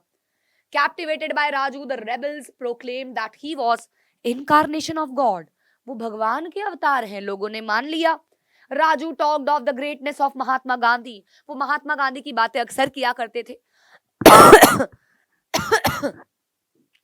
वो उन्हें अपना आइडल भी माना करते थे, और आइडल मानने के तहत वो उनकी हर बात को मानते थे। एक सेकंड बच्चों, हाँ जी। सो क्या हो गया, अब महात्मा गांधी जी की वो बहुत सारी बातें माना करते थे। वो कहते थे कि ये तो भगवान है, ये तो महात्मा गांधी जी की सारी बातें सही हैं, खादी को पहनना चाहिए, शराब को छोड़ देना चाहिए। नॉन कॉपरेशन मूवमेंट में शराब को भी तो, लिकर को भी तो बंद कर दिया गया था ना, क्योंकि अंग्रेजी दारू नहीं पियेंगे, हम देसी दारू पियेंगे कहा गया था। या देसी दारू पियो, अगर पीनी भी है तो अंग्रेजी दारू मत पियो, इन द सेंस। तो वो कहते थे हाँ जी हमें दारू नहीं पीनी चाहिए, सारी महात्मा गांधी की बात मानते थे। लेकिन एक बात पे वो उनसे डिसअग्री करते थे, और वो थी कि महात्मा गांधी जी एक चीज में गलत है, और वो है कि बिना वायलेंस के हम नहीं जीत सकते। उनका मानना था कि बिना वायलेंस के हम नहीं जीत पाएंगे, वायलेंस तो करना पड़ेगा, ये उनका मानना था। इसी बात पे वो डिसअग्री करते थे। एक ऐसा क्वेश्चन आ सकता है बच्चों, how did non cooperation movement spread in the country side? तो पेजेंट्स इन अवध क्या कर रहे हैं, ट्राइबल्स इन हिल्स क्या कर रहे हैं, ये सारी बातें आप बता सकते हैं in the question answers form. Also बच्चों एक और अनाउंसमेंट टू मेक है, और वो है कि हर संडे हम लोग एक फ्री टेस्ट सीरीज चला रहे हैं, जिसमें जो भी नंबर 1 रैंक लेके आएगा, नंबर 1 रैंक, उस बच्चे को मिलेगा हमारा फ्री कोर्स। और अभी आपको पता है फाउंडेशन 2.0 भी लॉन्च हुआ है, तो वो भी आपको मिल सकता है, ऑफ कोर्स वो ही मिलेगा। तो इसीलिए फ्री का है यार, फ्री में है यार, तो साइंस एंड फन की ऐप डाउनलोड करनी है। इस संडे बाय चांस एसएसटी का ही टेस्ट है। संडे को क्या डेट है यार इस बार संडे को क्या डेट है? 7 जुलाई। 7 जुलाई को इस बार एसएसटी का टेस्ट है, जिसके अंदर सिलेबस है Europe, development, power sharing, resource and development, first. तो बस यार ऑल द वेरी बेस्ट।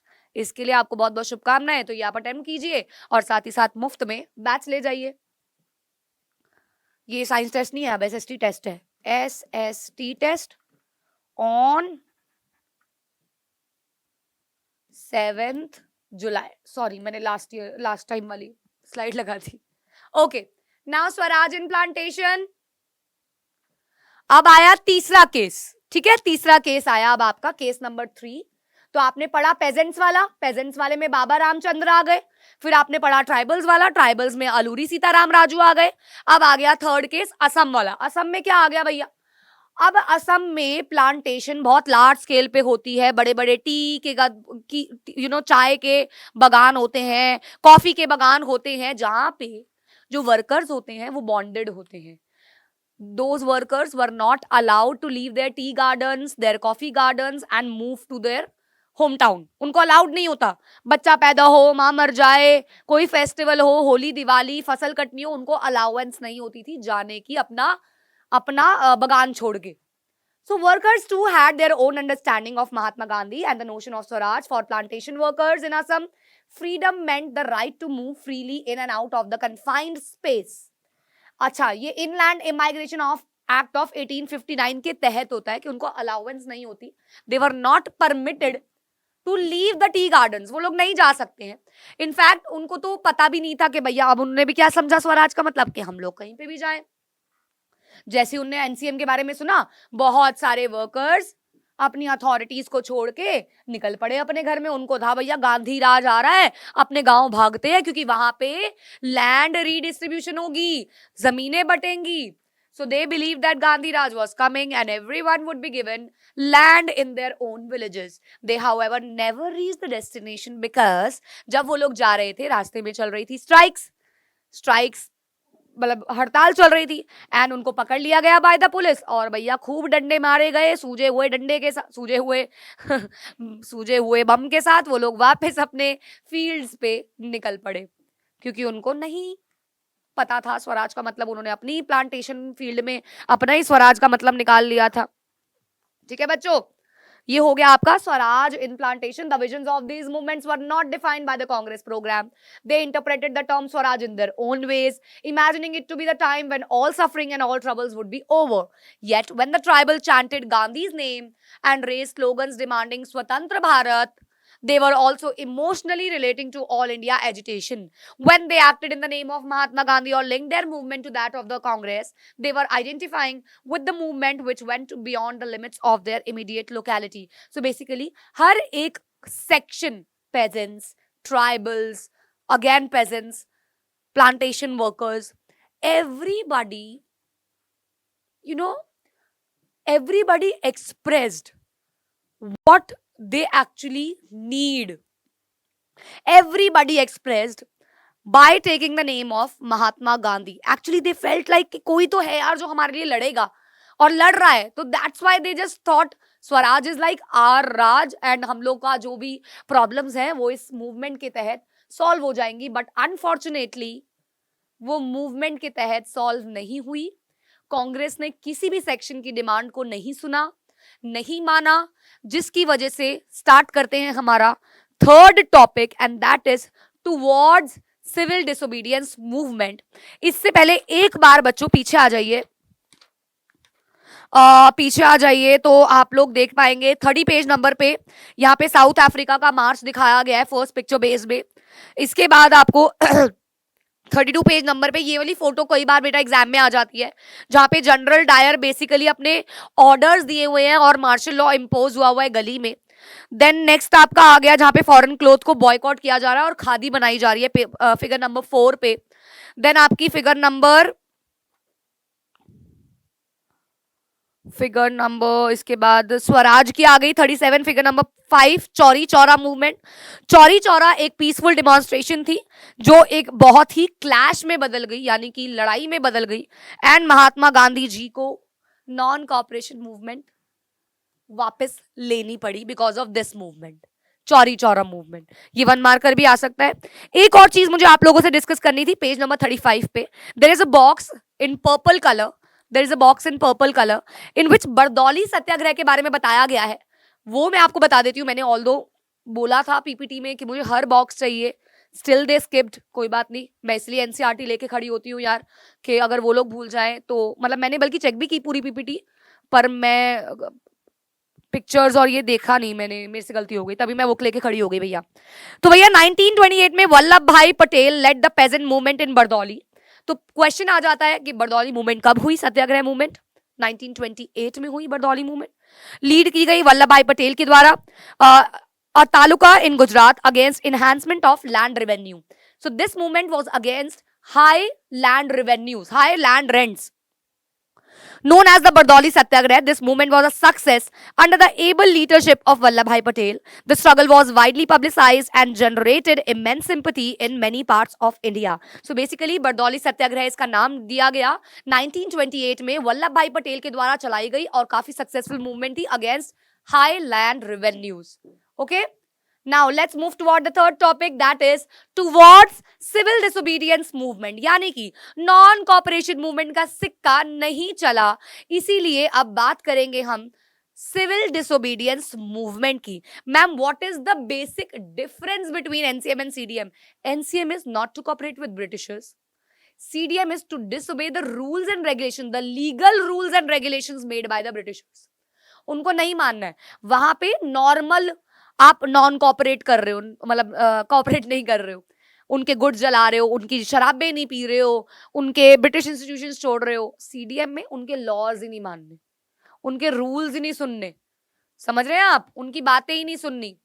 तो बस यही कहा जा रहा है. लेकिन इस टॉपिक की शुरुआत में सबसे पहले बताया गया है कि एनसीएम यानी कि नॉन कॉपरेशन मूवमेंट को वापस ले लिया गया फरवरी 1922 में. तो जनवरी 1921 में आया था ये, और फेब 1922 में एनसीएम को कॉल्ड ऑफ कर लिया गया. क्यों? गांधी जी ने विड्रॉ कर लिया एनसीएम को. इसका सबसे बड़ा कारण वो चौरी चौरा वाला भी था. मिले जो चौरा चोरी हुई मस्ती थोड़ी थोड़ी, तो छोरी छोरा से you can learn. Okay, so Gandhi decided to withdraw the NCM in 1922 February. Felt that movement was turning violent against Chauri Chaura incident हो चुका था, and satyagrahis needed to be properly trained before they would be ready for mass struggle.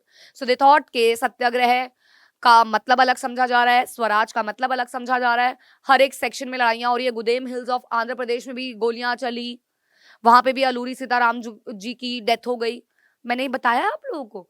Alluri Sitaram Raju ji कहते थे कि हमारी मेरे पास बहुत सारी पावर्स हैं, बट एट द एंड जब लड़ाई लड़ रहे थे वो, तो उन्होंने लड़ाई के दौरान ब्रिटिशर्स ने उनको गोली पकड़ लिया और गोली मार दी. ऑन द स्पॉट उनकी डेथ हो गई, एंड फिर वो अपने जगह पे एक फोक हीरो भी बन गए.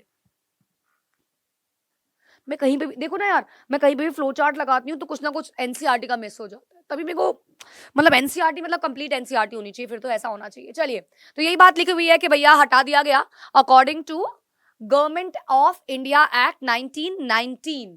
February 1922 में Mahatma Gandhi decided to withdraw the non-cooperation movement.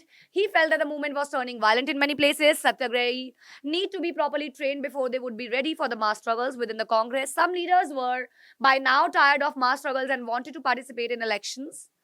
अब देखो यार, जो जो एनसीएम में हुआ वो सब वापस जा रहा था. ब्रिटिश इंस्टीट्यूशंस को ज्वाइन कर लिया गया, स्टूडेंट स्कूल्स चले गए, कॉलेजेस चले गए. अब काउंसिल इलेक्शंस में भी पार्टिसिपेशन वापस से होगा according to Government of India Act of 1919. They felt that it was important to oppose British policies, और इसके लिए हमें काउंसिल्स में पार्टिसिपेट करना ही पड़ेगा. उनको रियलाइज हुआ for reform and also demonstrate that these councils were not truly democratic. So one marker question is, C.R. Das and Motilal Nehru formed the Swaraj Party within the Congress to argue for a return to council politics. So basically they made a committee in which they demanded, C.R. Das and Motilal Nehru demanded कि भैया council elections में participation लोग दिखाएं. But younger leaders like Jawaharlal Nehru and Subhash Chandra Bose pressed for more radical mass agitation and full independence. इनका कहना था ये elections वगैरह में participate करने से सिर्फ नहीं होगा. We have to show that we are independent.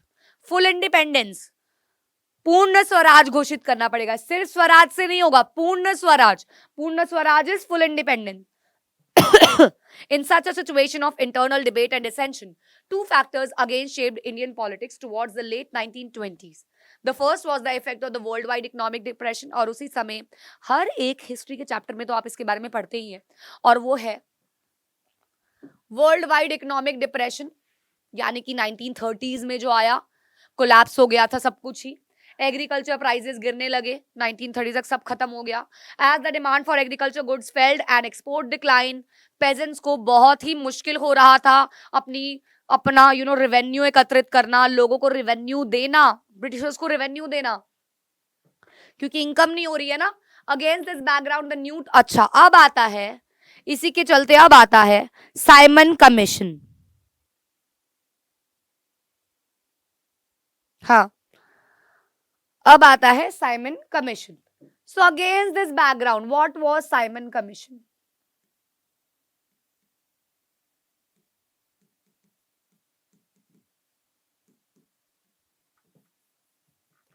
देखो यार, यहाँ पे अब ये दिखाया गया कि हम लोग परेशान हैं, इकोनॉमिक डिप्रेशन आ गया है, बेचारे पेजेंट्स फार्मर्स को इनकम नहीं हो रही है जितना उनको रेंट्स और रेवेन्यूज देना पड़ता है।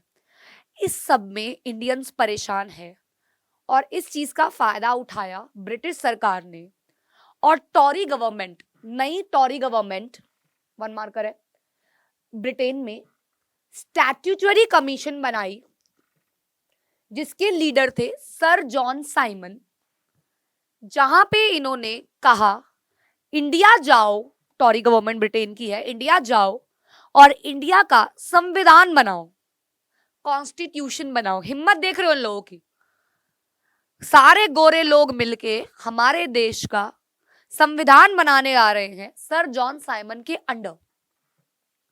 The problem was that, problem क्या थी भैया, कमीशन तो बुला रहे हैं लेकिन उसमें एक भी इंडियन नहीं था।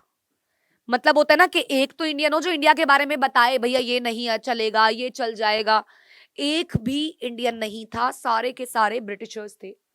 तो इसीलिए जब साइमन कमीशन हमारे देश में आई 1928 में, तो हम लोगों ने उनको ग्रीट किया by the slogan go back Simon, go back Simon.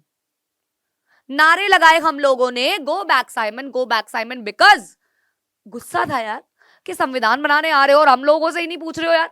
1928 की बात है और उसी के बाद हमारे देश का संविधान बनना शुरू हो गया था बाय इंडियंस।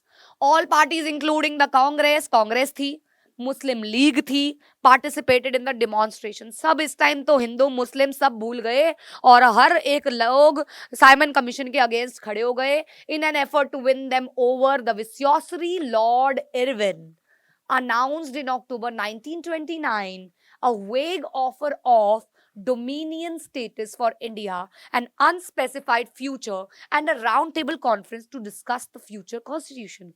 इसी के चलते लॉर्ड इरविन थे, ब्रिटिशर्स के ही थे, इन्होंने कहा, गांधी जी को प्रपोजल दिया कि ऐसा करते हैं, हम एक राउंड टेबल कॉन्फ्रेंस रखते हैं और उसमें हम लोग डिस्कस करते हैं कि आगे भारत देश का क्या होगा, मिल के करते हैं, थोड़े से इंडियंस को भी बुला लेते हैं। लेकिन बच्चों, हमारी कांग्रेस लीडर्स या मुस्लिम लीग इससे सेटिस्फाई नहीं हुई। उन्होंने कहा भैया ये कोई मिक्स, ये हमारे भारत देश का संविधान है, हम तो एक भी ब्रिटिशर्स को नहीं रखने वाले भैया। तो Jawaharlal Nehru, Subhash Chandra Bose became more assertive, the liberals and moderates who were proposing a constitution system within the framework of British Dominion gradually lost their influence। तो भैया ब्रिटिश सरकार की ये प्रपोजल नहीं चला, लोगों ने इनकी बात नहीं मानी, और इसी के चलते दिसंबर 1929 में जवाहरलाल नेहरू लाहौर कांग्रेस सेशन में पूर्ण स्वराज घोषित किए। देखिए बच्चों, ये एक कारण भी है, हमारे देश का संविधान 26 नवंबर 1949 को बन चुका था, लेकिन लागू किया गया 26 जनवरी 1950 को। The reason was this date 26 January. क्यों रीजन था ये? क्योंकि जवाहरलाल नेहरू जी ने एक कंसेप्ट चलाया था पूर्ण स्वराज का, जिसके अंदर 26 जनवरी 1930 को ये लाल किले पे गए और जहां पे इन्होंने कहा कि हम सब इंडिपेंडेंट घोषित हो चुके हैं, अब हमें ब्रिटिश सरकार की आवश्यकता नहीं है, हम अपने ही राज से चलने वाले हैं। और इसी के चलते, लेकिन लोगों ने इस चीज में सहयोग नहीं दिखाया। उन्होंने कहा कि हमारे सर पे मंडराते रहते हैं हमेशा ही ब्रिटिशर्स, हम कैसे मान लें हम आजाद हैं, हम कैसे रिएक्ट करें कि हम लोग आजाद हैं। तो ये पूर्ण स्वराज का कंसेप्ट नहीं चला था, तो इनको एक क्या कहते हैं उसको, रिस्पेक्ट देने के लिए 26 जनवरी की डेट चुनी गई थी। तो बहुत ही कम अटेंशन इसने अट्रैक्ट किया। So Mahatma Gandhi had to find a way to relate this abstract idea of freedom. तो महात्मा गांधी जी ने कहा, देखो यार, जवाहरलाल नेहरू जी गलत नहीं है, लेकिन वो सही भी नहीं है। ये चीज पूर्ण स्वराज घोषित करके नहीं चलेगी, क्योंकि सब लोगों को ऑब्वियसली बात है ये चीज इनवैलिड लगेगी। देखो ना, आपके सर पे टीचर घूम रही है और आप ऐसे रिएक्ट करो टीचर है ही नहीं और आप चीटिंग करते जा रहे हो। नहीं है। तो यही चीज गांधी जी ने कहा, ये चीज ऐसे नहीं, हमें किसी और तरीके से इस चीज को चलाना पड़ेगा। और इसी के चलते महात्मा गांधी जी ने नमक को एक पावरफुल सिंबल समझा। ये क्वेश्चन आता है बच्चों यहाँ पे।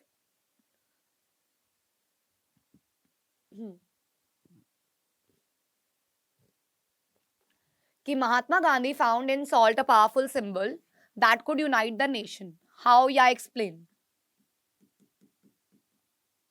कि भैया नमक में क्या दिख गया गांधी जी को, नमक में क्या है भैया, देश का नमक बोलते हैं ना इसको, किसी कारण से बोलते हैं इसको देश का नमक बच्चों। इसीलिए बोलते हैं क्योंकि महात्मा गांधी जी ने सबसे पहले तो 31 जनवरी 1930 में विश्योसरी इरवन जी को एक लेटर भेजा जिसके अंदर थी 11 डिमांड्स। कोई डिमांड याद नहीं करनी है, सारी डिमांड्स की सबसे मेजर डिमांड थी सॉल्ट पे टैक्स हटा दो। अच्छा, ये लेटर एक रिक्वेस्ट नहीं थी, ये लेटर था एक अल्टीमेटम। हटा रहा है कि नहीं हटा, सॉल्ट पे टैक्स हटा दे नहीं तो फिर तू देख, ऐसे वाला टाइप का अल्टीमेटम था भैया ये। Some of these were of general interest, others were specified demand of different classes from industrialists to peasants. The idea was to make the demand under ranking so that all classes within the Indian society, भैया हर एक के लिए अलग अलग demand कर रखी थी, लेकिन the most stirring of all was the demand of abolish the salt tax. Salt एक ऐसी चीज थी बच्चों जो रिच पुअर हर कोई इस्तेमाल करता था, एक एसेंशियल आइटम थी, तभी इसको देश का नमक भी कहा जाता है। The tax on salt and the government monopoly over its production. Mahatma Gandhi ji ने कहा कि भैया ये तो बहुत ही बुरा चीज है कि हमारे देश में तुम लॉज बनाते हो और हमारे देश का ही नमक पे तुम हमसे टैक्स लेते हो। गांधी जी का लेटर एक अल्टीमेटम था, नॉट अ रिक्वेस्ट, अ धमकी और an ultimatum. If the demands were not filled by 11 March, उन्होंने कहा 11 मार्च तक का समय है तेरे पास, मैं तेरे को 31 जनवरी को लेटर लिख रहा हूं, तेरे पास 40 दिन का समय है, 11 मार्च तक का समय है, मान जा नहीं तो फिर तू देख। सो भैया इरवन जी को लगा अरे भैया ये छोटी हाइट का गंजू पटेल, पतली सुकड़ी हड्डी, हमारा क्या बिगाड़ पाएगा, ये पतला सा, इसका कोई वजूद नहीं, ये हमारा क्या बिगाड़ लेगा भैया। तो इरविन जी ने इनके इस लेटर को इग्नोर कर दिया, इन्होंने कहा हम ऐसा कुछ भी नहीं मानने वाले हैं। तो महात्मा गांधी जी ने अपनी फेमस यात्रा की शुरुआत करी, सॉल्ट मार्च की शुरुआत करी, और उनके साथ थे 78 वॉलंटियर्स। 240 मील ये चले 24 दिन के अंदर, 10 मील एक दिन में। गांधी जी के आश्रम साबरमती से गुजरात में to Dandi, Sabarmati to Dandi, volunteers 24 दिन चले, 10 मील एक दिन। thousands of people came in between। वो बीच में गांधी जी की लेक्चर्स, जैसे जहाँ पे भी वो रुकते थे उनकी बातें सुनने आते थे, जहाँ पे गांधी जी स्वराज का मतलब समझाते थे कि क्या है स्वराज का मतलब। 6 अप्रैल को वो पहुंचे दांडी, और वहां पे उन्होंने चुटकी भर नमक लेके, एक चुटकी नमक की कीमत तुम क्या जानो गोरे बाबू, ये हमारे भारतीयों का ताज है, ये हमारे भारतीयों की नीड है। तो इसीलिए उन्होंने चुटकी भर नमक लिया और सॉल्ट लॉ को ब्रेक किया। This mark the beginning of the CDM. और बच्चों यहीं से शुरुआत हुई सिविल डिसओबीडियंस मूवमेंट की, यानी कि यहीं से प्रपोजल आया। पूछ सकते हैं सीडीएम किससे स्टार्ट हुआ, CDM was started by salt march. Salt march, okay, how was this movement different from the non-cooperation movement? People were now asked not only to refuse cooperation, अभी बाकी non-cooperation movement की सारी बातें copy pasted है, लेकिन legal laws को भी नहीं मानना, ये इसमें एड ऑन हो गया है 1921-22, but also to break colonial rules. Thousands in different parts of the country broke the salt law, manufactured salt, demonstrated in front of British factories. As the movement spread, foreign cloth was boycotted again. Liquor shops were picketed. Picketed का मतलब होता है entry gets को बंद कर देना। Peasants ने revenue देने से मना कर दिया, टैक्सेस देने से मना कर दिया। विलेज ऑफिशियल्स ने रिजाइन कर दिया। बहुत सारे लोगों ने फॉरेस्ट लॉज को वायलेट किया। अगेन सब कुछ रिपीट हो रहा है, साइकिल रिपीट हो रही है एनसीएम की, सीडीएम की। Worried by the developments, the colonial government began arresting the Congress leaders one by one. अब भैया लग रहा है भैया ये इंडियंस तो बगावत कर रहे हैं, तो अब उनको सप्रेस करने के लिए तो लोगों को पकड़ना पड़ेगा। Now what they did, बहुत सारी जगहों पे अब सबसे पहले इन्होंने पकड़ा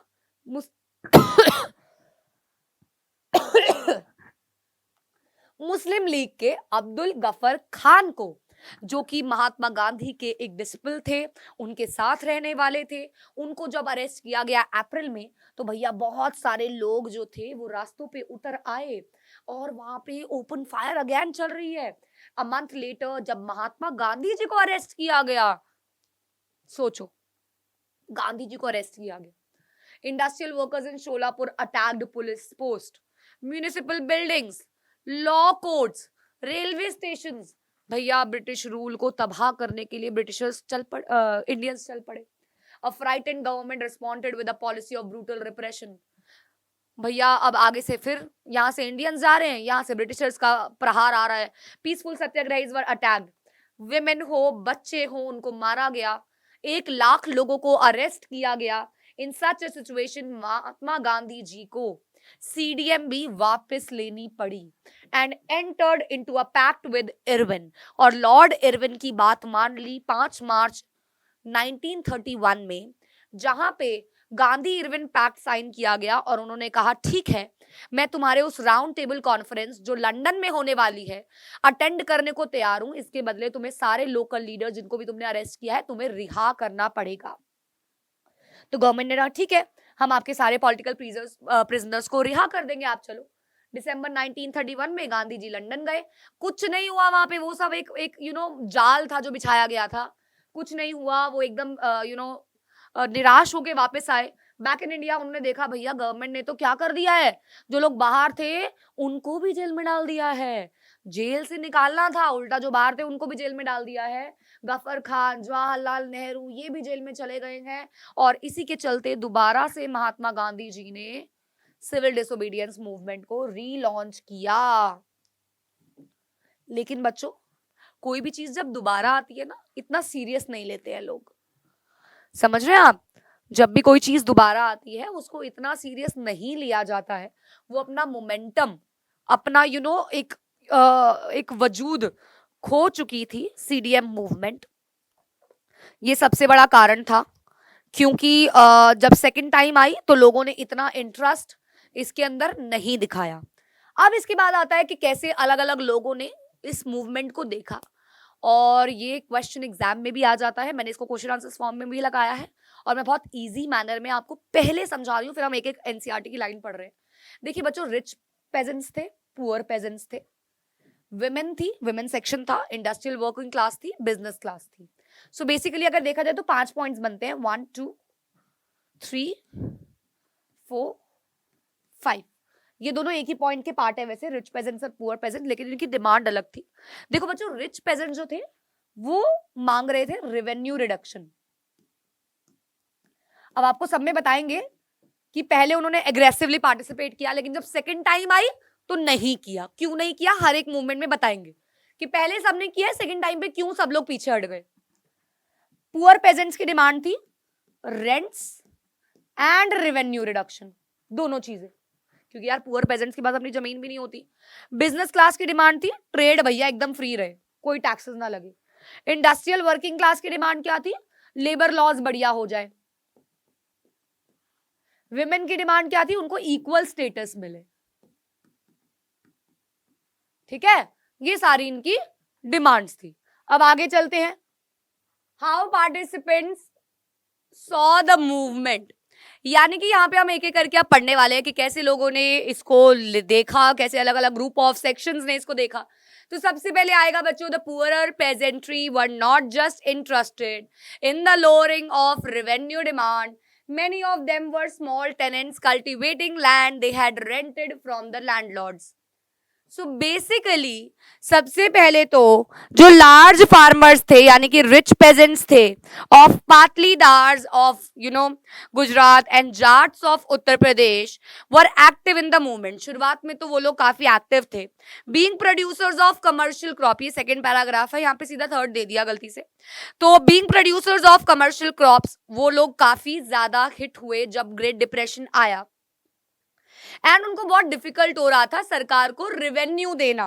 सो basically as their cash income disappeared, they found it impossible to pay the government's revenue demand and the refusal of the government to reduce the revenue, अभी सरकार ने तो मना कर दिया हम रेवेन्यू तो कम करेंगे नहीं, तो रिच पेजेंट्स बेसिकली सीडीएम के सपोर्टर्स तो बने, उन लोगों ने अपनी कमेटीज बनाई, उन लोगों ने लोगों को गैदर किया कि क्यों ना हम अपोज करें मिलके, यानी कि जो लोग इंटरेस्टेड भी नहीं थे उन्होंने जबरदस्ती बोला कि यार अगर हम सारी कम्युनिटी मिलके अपोज नहीं करेंगे तो एक ही जने से तो कुछ नहीं होगा या 10 लोगों से कुछ नहीं होगा, सारे रिच पेजेंट्स मिलके अगर सीडीएम को अपोज करेंगे तो उसके लिए ज्यादा फायदा रहेगा, इफेक्टिव रहेगा। लेकिन क्योंकि कांग्रेस लीडर्स ने उनकी डिमांड नहीं सुनी, जिसकी वजह से जब सेकंड टाइम ये मूवमेंट रीलॉन्च हुई, इनका सपोर्ट और इनका कंट्रीब्यूशन कम हो गया। इसके बाद पुअर पेजेंट्स बेसिकली रेवेन्यू को नहीं देखते थे, वो लोग रेवेन्यू के साथ साथ रेंट्स को भी देखते थे। पुअर पेजेंट्स वो हो गए जिनके पास अपनी जमीनें ही नहीं है, वो लोग दूसरों की जमीनों पे काम कर रहे हैं as a labour, as a farm worker, तो उन लोगों के लिए बहुत डिफिकल्ट होता था। और रेंट्स भी निकालना, रेवेन्यू तो देना ही पड़ता है, साथ में रेंट्स निकालना, टैक्सेस देना, तो उनकी डिमांड एक नहीं, उनकी डिमांड दो दो थी। They were small tenants cultivating land rented from landlords. As the depression continued and cash incomes dwindled, the small tenants found it difficult to pay their rent. They wanted the unpaid rent remitted. खत्म हो जाए, एकदम perish हो जाए. They joined a variety of radical movement often led by socialists and communists, apprehensive of raising issues that might upset the rich peasants and landlords. लेकिन अब देखो ना यार, पुअर पेजेंट्स की इन डिमांड से जो रिच पेजेंट्स हैं, landlords हैं, वो निराश होते थे क्योंकि रेंट्स और टैक्सेस तो वही कलेक्ट कर रहे होते थे। The Congress was unwilling to support no rent campaigns, उन्होंने बिल्कुल भी सपोर्ट नहीं किया, इसीलिए पुअर पेजेंट्स और कांग्रेस का जो रिश्ता था वो वैसे ही अनसर्टेन सा रहा। But what about the business classes? अभी ये हो गया rich peasants and poor peasants, अब आ गए बिजनेस क्लास के बारे में। How did they relate to CDM during the First World War? Indian merchants और इंडस्ट्रियलिस्ट ने काफी ज्यादा प्रॉफिट्स कमाए और काफी ज्यादा पावरफुल भी हुए। ये एज ऑफ इंडस्ट्रियलाइजेशन चैप्टर जो एक्चुअली में डिलीटेड है फ्रॉम बोर्ड्स, उसमें बताया भी गया है, keen on expanding their business, they now reacted against colonial policies that restricted business activities. अब आप एक बात बताइए, बिजनेस क्लास सारा का सारा पैसा कमा रही है ट्रेड से, फॉरेन ट्रेड से, लेकिन एनसीएम के तहत, सीडीएम के तहत फॉरेन गुड्स का इंपोर्ट तो बंद करना है। तो लेकिन तब भी बिजनेस ग्रुप ने इस रिस्क को लिया, देश के लिए उन्होंने ये रिस्क लिया। They wanted protection against imports of foreign goods and a rupee sterling, यानी कि उनका जो रुपी है वो डॉलर के मुकाबले भी सही रहे। To organize business interest, उन्होंने दो कमेटीज बनाई, एक थी Indian industrial and commercial congress 1920 में, दूसरी थी federation of Indian chamber of commerce and industries FICCI in 1927। जब भी सिर्फ बिजनेस ग्रुप को एक्सप्लेन करना आएगा ये दोनों कमेटीज के नाम आपको लिखने पड़ेंगे, फिक्की के भी और इंडियन इंडस्ट्रियल कमर्शियल कॉमर्स के भी। लेड बाय प्रोमिनेंट इंडस्ट्रियलिस्ट, बड़े बड़े इंडस्ट्रियलिस्ट इसको लीड कर रहे थे, Purushottam Das Thakur, G D. Birla. Industrialists attacked colonial control over the Indian economy and supported the civil disobedience movement. जब ये पहली बार आई, इन्होंने रिस्क लिया, इन्होंने कहा कोई बात नहीं, भारत के लिए इतना भी चलता है, हम अपने प्रॉफिट्स कम कर देंगे, हम फॉरेन ट्रेड बंद कर देंगे, हम इंडियन मार्केट में खेलेंगे, कोई दिक्कत नहीं है। They gave financial assistance and refused to buy, उन्होंने खुद बल्कि हेल्प किया पैसों वाइज और इम्पोर्टेड गुड्स को यूज करना बंद कर दिया। Most businessmen came to see Swaraj as a time when colonial restrictions of business would no longer exist. Trade आसान हो जाएगा, Indian goods और market में फैलेंगे without constraint. But after the failure of round table conference, जो business group थे वो भी निराश हो गए, क्योंकि कुछ भी ऐसा नहीं हुआ, ट्रेड रिस्ट्रिक्ट नहीं हुआ, इंडियन ट्रेड सिक्योर नहीं हुआ। They were apprehensive of the spread of militant activities and worried about prolong disruption of business. उन्होंने कहा यार ये कब तक चलेगा, एक बार मूवमेंट आया नहीं चला, अब दोबारा ले आए। तो इसीलिए as well as the growing influence of the socialism amongst the younger members, socialism का मतलब अगर आपको याद हो कि asset should be divided equally among all the persons, all the natives of the country. अब यार ये बड़े बड़े बिजनेसमैन क्यों चाहेंगे यार उनका बिजनेस बटे, उनका पैसा बटे, वो क्यों चाहेंगे? तो सेकंड टाइम जब आई मूवमेंट तो इन्होंने इतना इन्वॉल्वमेंट नहीं दिखाया। The industrial working class did not participate in the civil disobedience movement in large numbers. Now it's industrial working class, third class,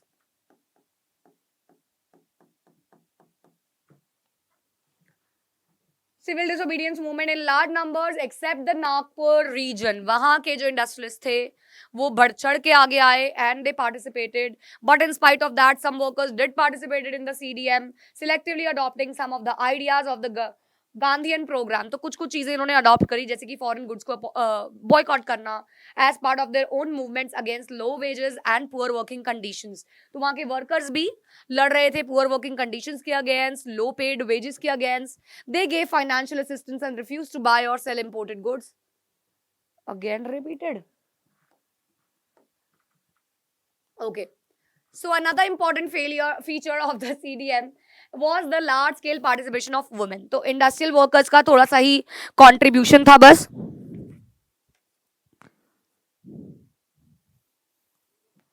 ये कहां तक है, एक सेकेंड यार, ये वाला लो wages and poor working conditions. तो उसके बाद स्ट्राइक्स थी काफी रेलवे वर्कर्स की 1930 में. डॉक वर्कर्स होते हैं जो शिप से ट्रेड करते हैं 1932 में. इन 1930 thousands of workers in छोटा Nagpur mines wore Gandhi caps and participated in protests, rallies, boycott campaigns, but the Congress was reluctant. वो ना कांग्रेस ने भैया पेजेंट्स की मानी, रिच पुअर ना किसी की मानी. तो क्यों ही वो लोग दूसरी बार इन्वॉल्व होते. आप बताइए ना, पहली बार आपने काफी बढ़ चढ़ के ऑड इवन रूल में पार्टिसिपेट किया, बाकी सारे लोग फायदा उठा रहे हैं, आप लोग नुकसान झेल रहे हो. तो जब सेकेंड टाइम आएगी तो आप लोग इन्वॉल्व नहीं होगे, आप भी घपला करोगे, आप भी ले लेके निकलोगे गाड़ियां. तो उसके बाद आता है विमेन की क्या पार्टिसिपेशन रही. यहाँ पे आ गया आपका विमेन की पार्टिसिपेशन. अब देखिए, गांधी जी के सॉल्ट मार्च के तहत बहुत सारी विमेन्स जो थी वो अपने घरों से बाहर आई और सॉल्ट लॉ को ब्रेक किया. उन्होंने प्रोटेस्ट में, मार्चेस में भी काफी ज्यादा इन्वॉल्वमेंट दिखाई. फॉरेन क्लोथ्स को जलाना, लिकर को अवॉइड करना. बहुत सारी औरतें तो जेल में भी गई. अर्बन एरियाज की जो विमेन थी वो हाई कास्ट फैमिली से बिलोंग करती थी, रूरल एरियाज की रिच पेजेंट्स की फैमिली से बिलोंग करती थी. Moved by Gandhi's call, they began to see service to the nation as a sacred duty of women. उनको लगने लगा कि यार जैसे आदमियों की ड्यूटी है वैसे हमारी भी ड्यूटी बनती है कि हम अपने देश को देखें, हम अपने देश को संभालें. Yet this increased public role did not necessarily mean any radical change in the way the position of women was visualized. लेकिन गांधी जी ने ही बल्कि ये स्टेटमेंट दी कि औरतों का काम है घर देखना, बच्चे देखना, अच्छी माएं बनना, अच्छी बीवियां बनना. And for a long time, the Congress was reluctant to allow women to hold any position and authority. So women were very, very disappointed by this statement कि यार हम लोग इतना कंट्रीब्यूट कर रहे हैं, इतना पार्टिसिपेशन कर रहे हैं, एंड हमें इन रिस्पॉन्स क्या दिख रहा है, कुछ भी नहीं दिख रहा हमको, कुछ भी नहीं मिल रहा है हमको. सो इसीलिए दे बैक्ड ऑफ.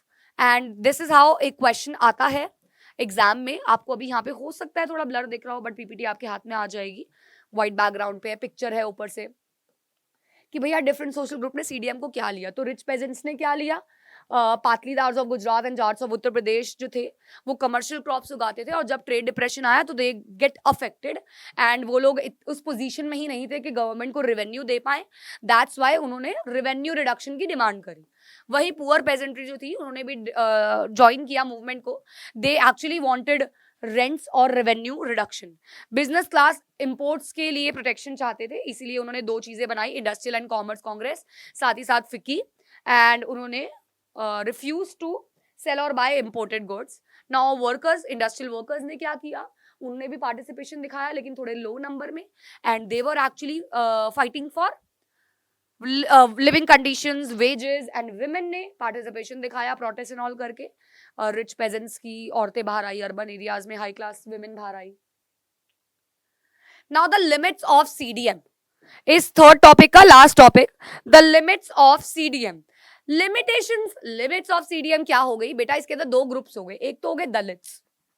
दलित्स के लिए हमारे बी.आर. अंबेडकर जी आएंगे, ठीक है.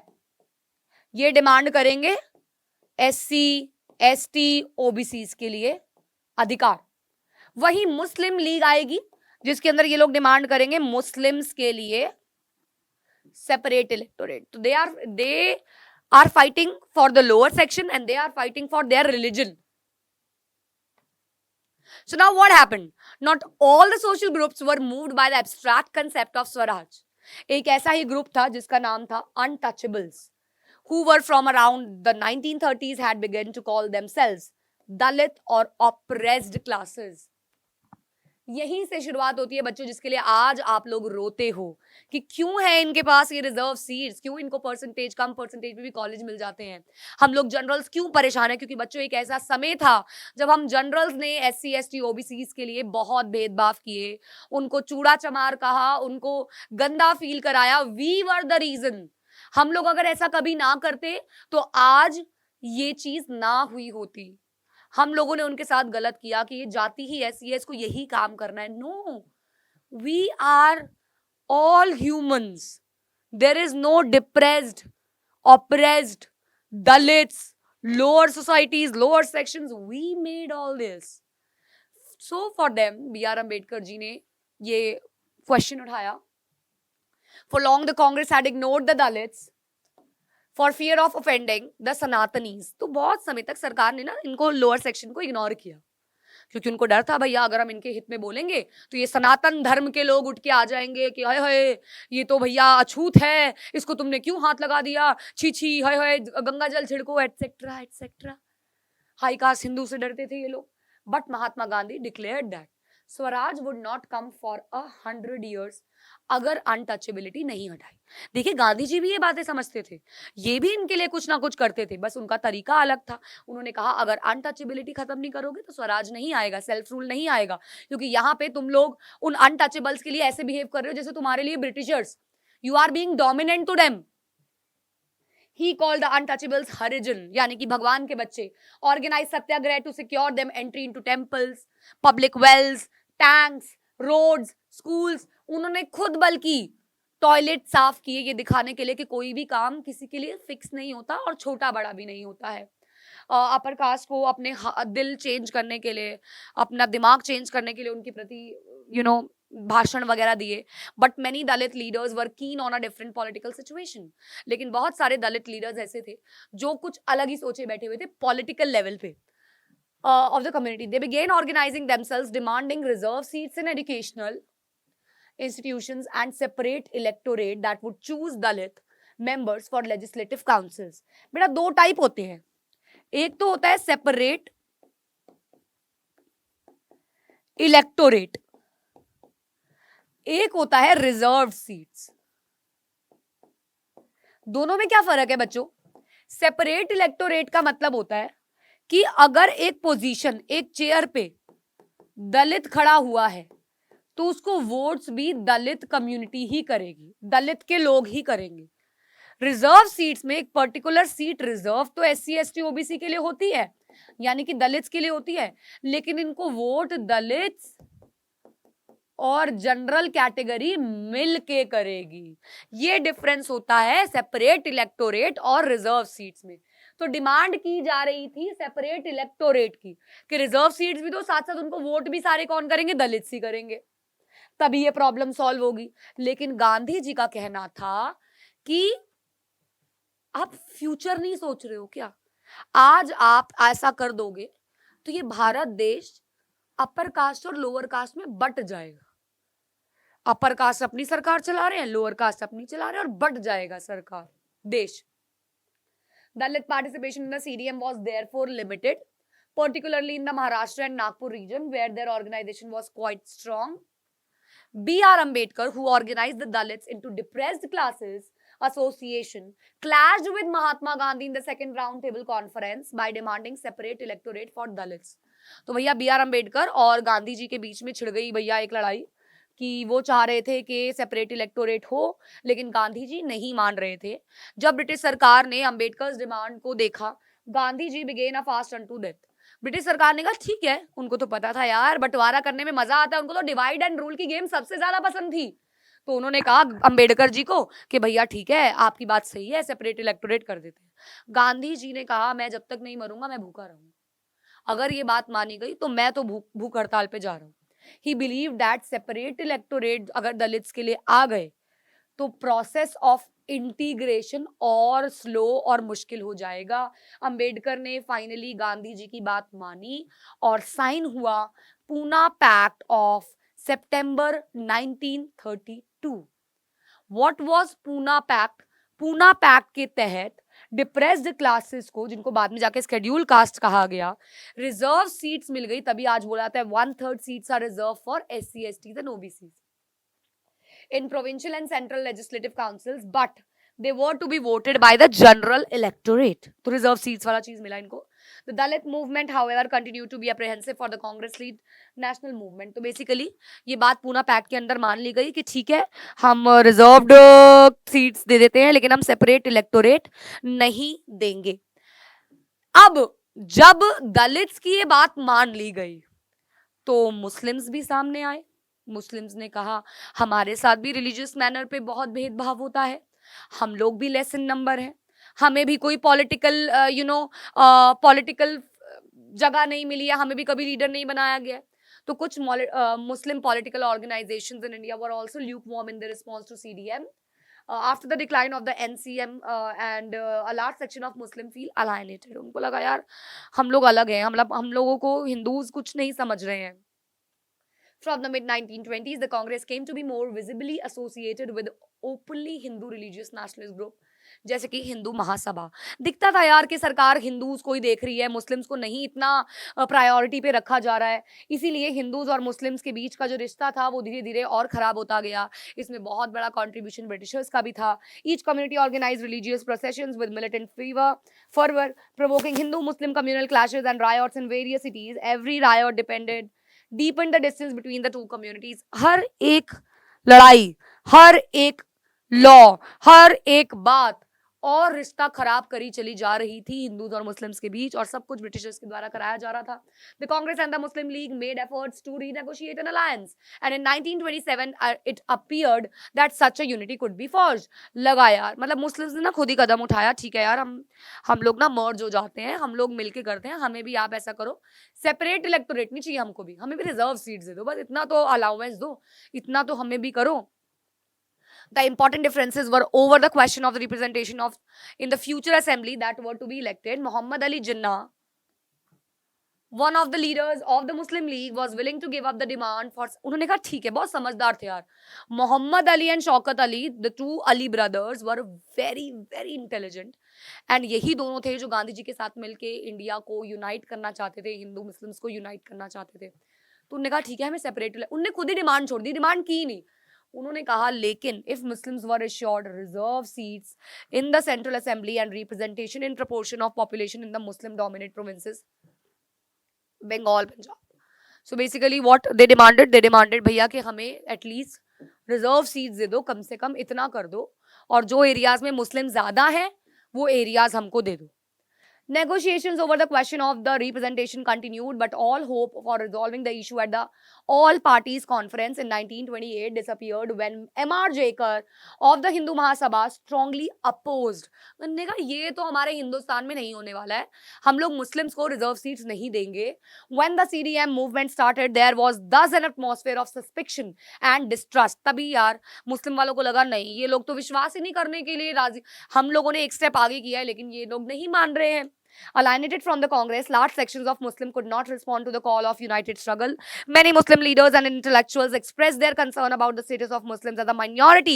उनको लगा यार हम लोग तो माइनॉरिटी हैं, हम लोग तो घुल मिल जाएंगे, लेकिन ये लोग अगर हमारी हिंदू मेजोरिटी में नहीं कुछ भी बात रखी गई तो हम लोग तो गायब ही हो जाएंगे, कि हमें गायब कर देंगे. उनका भी डर जायज था. देखो बच्चों, मैं यहाँ पे बिल्कुल भी कुछ रिलीजन मैनर पे नहीं कह रही, लेकिन कोई भी होता अगर उसकी जगह मुस्लिम्स मेजोरिटी में होते और हिंदूज कम होते तो हम लोगों को भी लगता कि पॉलिटिकली उनको रिप्रेजेंटेशन नहीं दी जा रही है. तो वो लोग अपनी जगह सही थे. ठीक है बच्चों, तो ये था आपका limits of CDM. Limits of CDM में दो टाइप आएंगे बेसिकली, एक दलित्स के बारे में और एक मुस्लिम लीग के बारे में. और आपको पता ही है दलित्स में भी रिजर्व सीट सेपरेट इलेक्टोरेट की बात की गई थी और मुस्लिम लीग में भी की गई थी. Now the last topic, finally we are on the last topic of the chapter, that is the sense of collective belonging. The sense of collective belonging. देखो बच्चों, इस चैप्टर के एंड में 5 MCQs हैं जो तुमको मुझे कमेंट्स में बताने हैं, तो एकदम एनर्जेटिक रहना है, बिल्कुल बिल्कुल एनर्जेटिक रहना है. ठीक है, चलिए अभी मैं आपसे एक सवाल पूछती हूँ तब तक कि आपको मुझे बताना है कि कौन सी डेट को गांधी जी ने लॉर्ड इरविन जी को लेटर लिखा था और उनमें कितनी डिमांड्स उन्होंने रखी थी, number of demands. Easy PG, ठीक है, okay. So the sense of collective belonging, this topic implements, this topic depicts ऐसा क्या है, ऐसा क्या क्या है जिसे हम सारे एक साथ एक सेंस ऑफ कलेक्टिवनेस बिलीव करते हैं अपने देश के प्रति. So nationalism spreads when people begin to believe that they are all a part of the same nation. When they discover some unity that binds them together, but how did the nation become a reality in the minds of people? कैसे आया उनको अलग अलग group से एक unity की feel कैसे आया? The sense of collective belonging came partly through the experience of United struggles. हम सब ने ब्रिटिशर्स के अगेंस्ट फाइट किया है, हमारे पूर्वजों ने किया है, ये हमें यूनाइट करता है. But there was also a variety of cultural processes through which nationalism captured people's imagination. History and fiction, folklore, songs, popular prints, symbols, सभी ने एक इंपॉर्टेंट रोल प्ले किया है. देखो बच्चों, इस टॉपिक से 1 मार्कर्स तो बनते ही हैं. एक 5 नंबर का क्वेश्चन बनता है and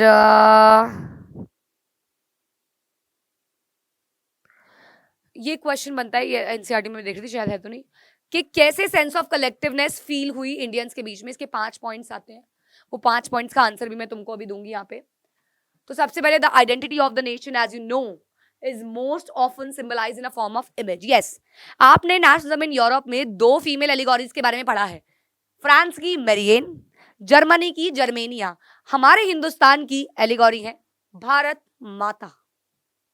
you know, once in at a time, मैं बहुत छोटी थी और मुझे फैंसी ड्रेस में भारत माता बन के जाना था.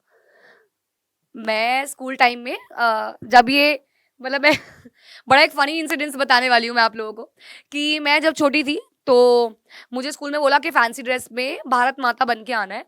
एंड सुबह सुबह आई रिमेम्बर मेरे पापा ने मेरे लिए पार्लर बुक किया.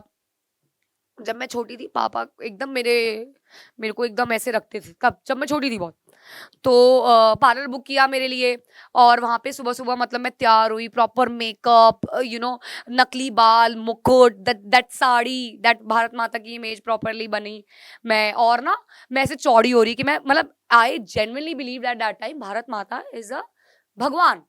भारत माता की जय. तो यानी कि भारत माता इज लाइक शेरावाली माता, वैष्णो माता, पार्वती मैया, एंड दैट्स लाइक भारत माता.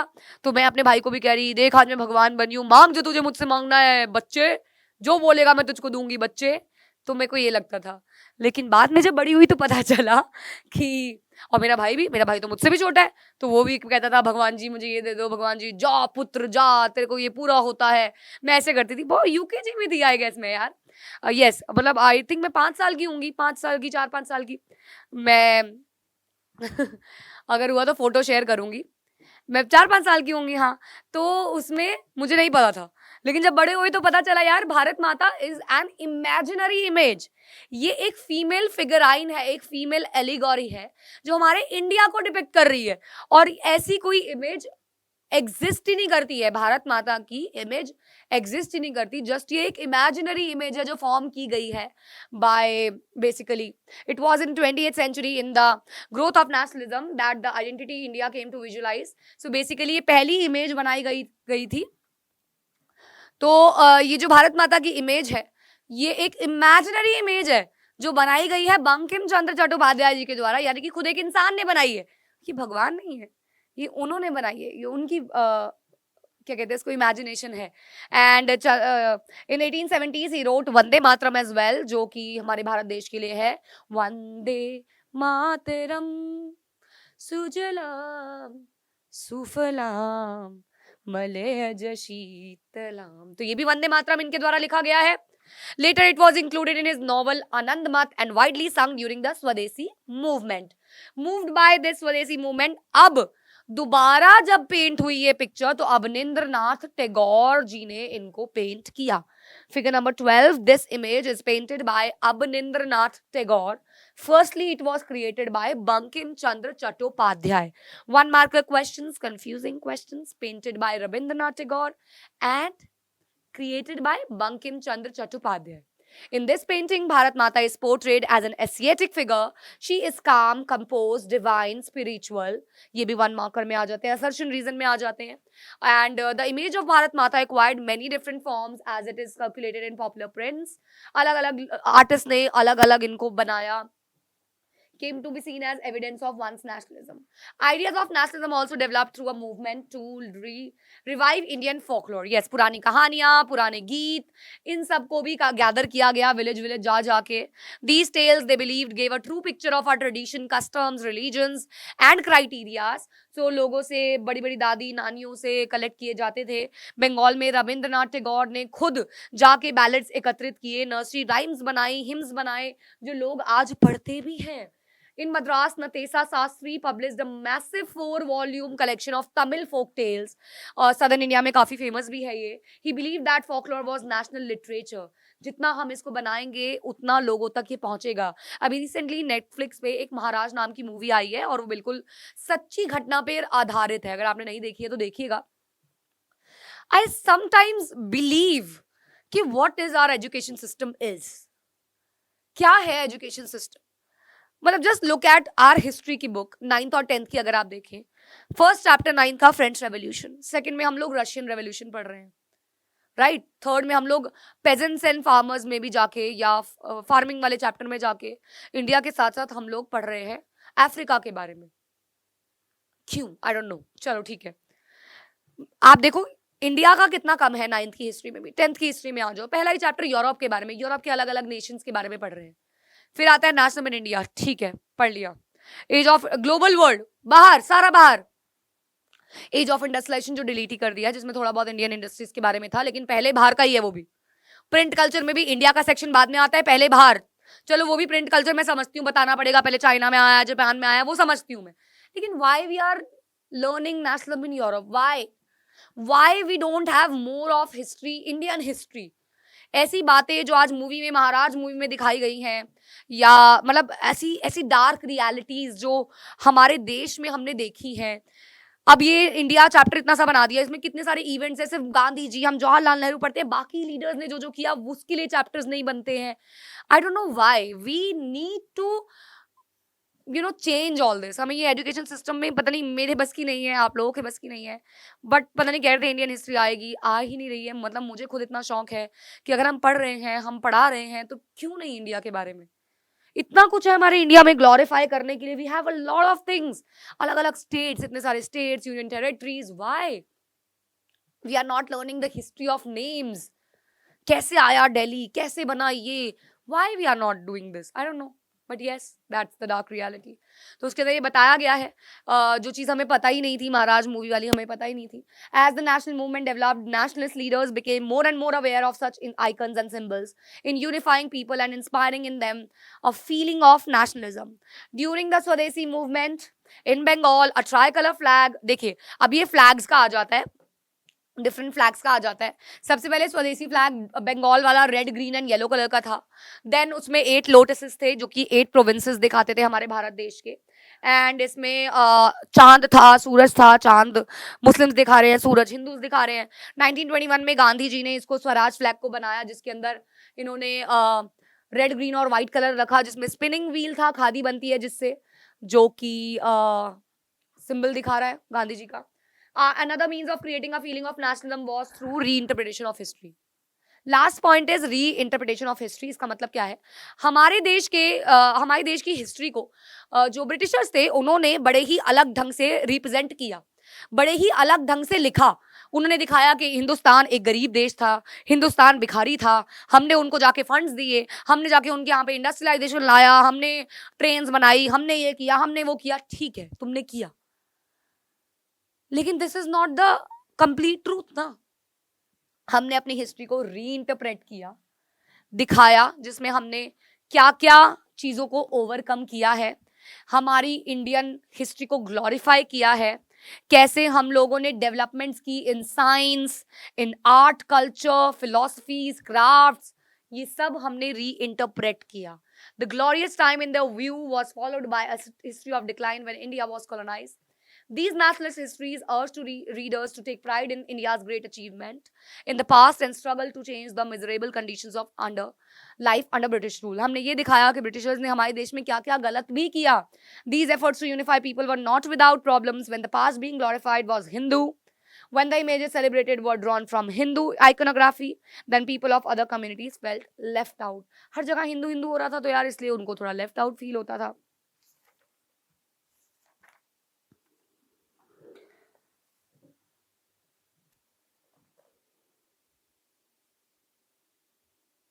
देखो ना, मैं ऐसी वाली भारत माता बनी थी यार. पेज नंबर 14 है ना, page number 14 of your history book 48. मैं ऐसी भारत माता बनी थी, मुकुट and that sari. I became that वाला भारत माता. So how did people belonging in different communities, regions and languages, इसमें देखो क्या आ जाएगा, सिंबल और फिगर आ जाएगा. देन इंडियन फोकलोर के बारे में एक पॉइंट आ जाएगा, आइकन्स एंड सिंबल्स आ जाएगा, री इंटरप्रिटेशन ऑफ हिस्ट्री आ जाएगा, और यहाँ पे फ्लैग्स का भी पॉइंट आएगा कि पहले स्वदेशी फ्लैग था, 8 प्रोविंसेस थे, उसके बाद रेड ग्रीन एंड व्हाइट आया जिसके अंदर खादी थी. ऐसे आपको बताना होगा. एंड लास्ट इज कंक्लूजन, और इस कंक्लूजन में ये बताया गया है कि कैसे हमारे स्ट्रगल्स, कैसे हमारे वेरियस ग्रुप्स मूवमेंट्स चला के नेशनलिज्म की फीलिंग ला के लोगों को अपने देश के लिए यूनाइटेड फील करा के आगे बढ़ते चले गए. ऑल्दो हमारे लिए एक बहुत बड़ा सेटबैक था दैट 1946 में division of India in Pakistan and India, वो बहुत बड़ा एक चोट थी जो ब्रिटिशर्स हमें दे के गए. बट यस, सब कुछ अच्छे के लिए ही होता है. And that's how we have done हमारा complete chapter of nationalism in India. Again I am telling you, foundation 2.0 is launched. यहाँ पे चैप्टर अगर 1.5-2 घंटे में खत्म हो रहा है, लाइव क्लासेस में और डेप्थ में लंबा चलता है. हर चीज़ लाइव क्लास में कराई जाती है, डाउट्स लिए जाते हैं, असाइनमेंट्स होते हैं, सेशंस होते हैं, MCQs होते हैं, सब कुछ होता है. तो you can join that to till 15 July. The price is 1199, that is 1200 रुपये for all 4 subjects, for live classes and for whole year, not monthly, पूरे साल के लिए. ऑल्सो यार यस, अभी जो मैं क्वेश्चंस कराने लगी हूँ, मैंने आपको बताया नहीं शायद कि मैं हर बार चैप्टर पढ़ाते हुए हमारी NCERT जरूर रखती हूँ और ये किताब जरूर रखती हूँ मैं अपने दिल के पास.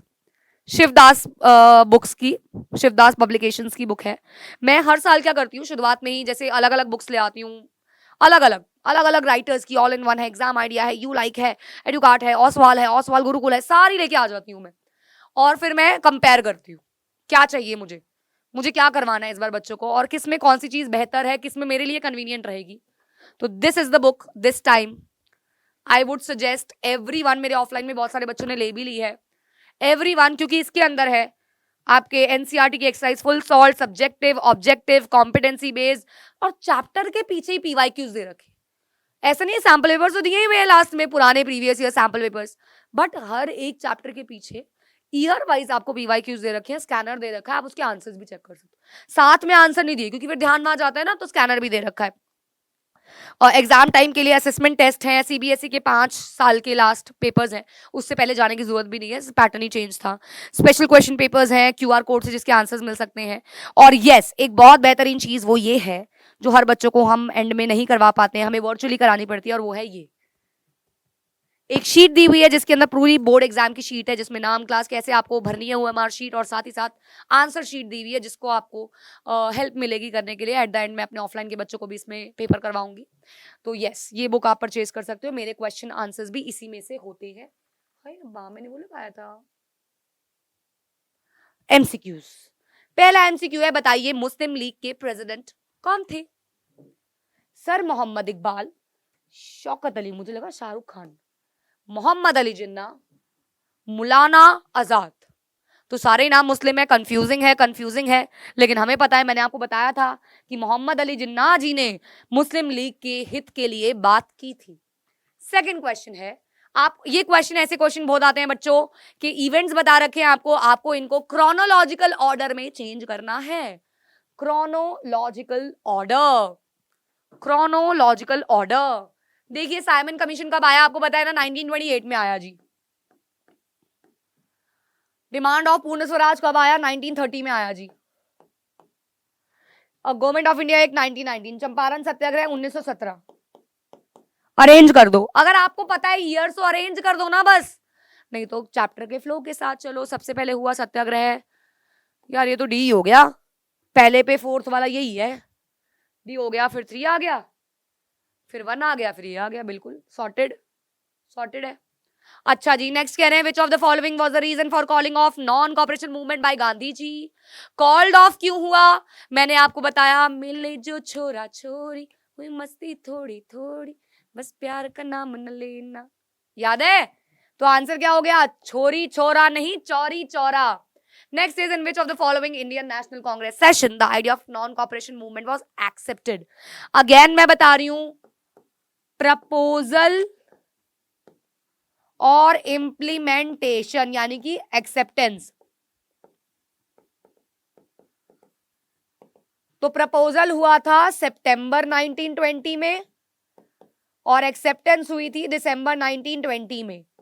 ये सेशन हुआ था कैलकाटा में और ये सेशन हुआ था नागपुर में। तो नागपुर में एक्सेप्ट किया गया।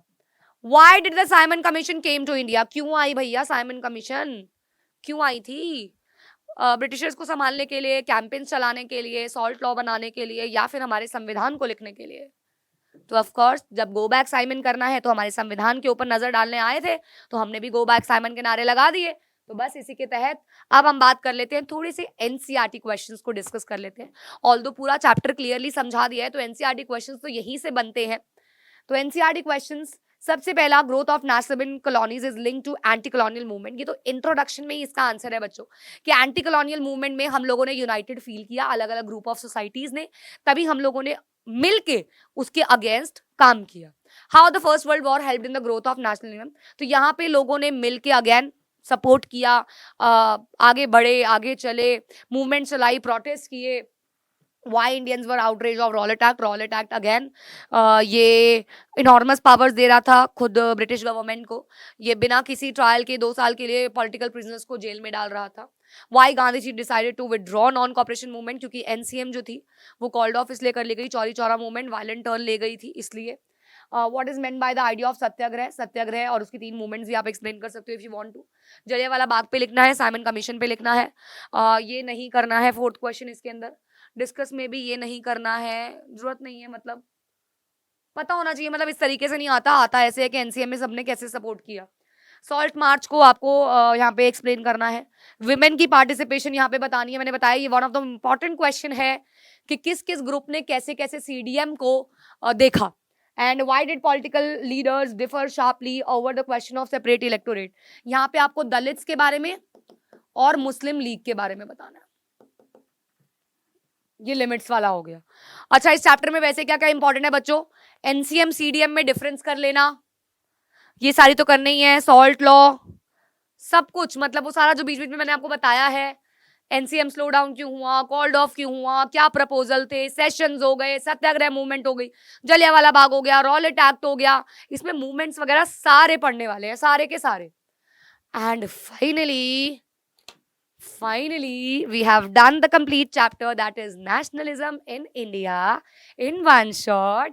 आई होप यार मेरी मेहनत रंग लाएगी और आप लोगों को सारा समझ में आ गया होगा।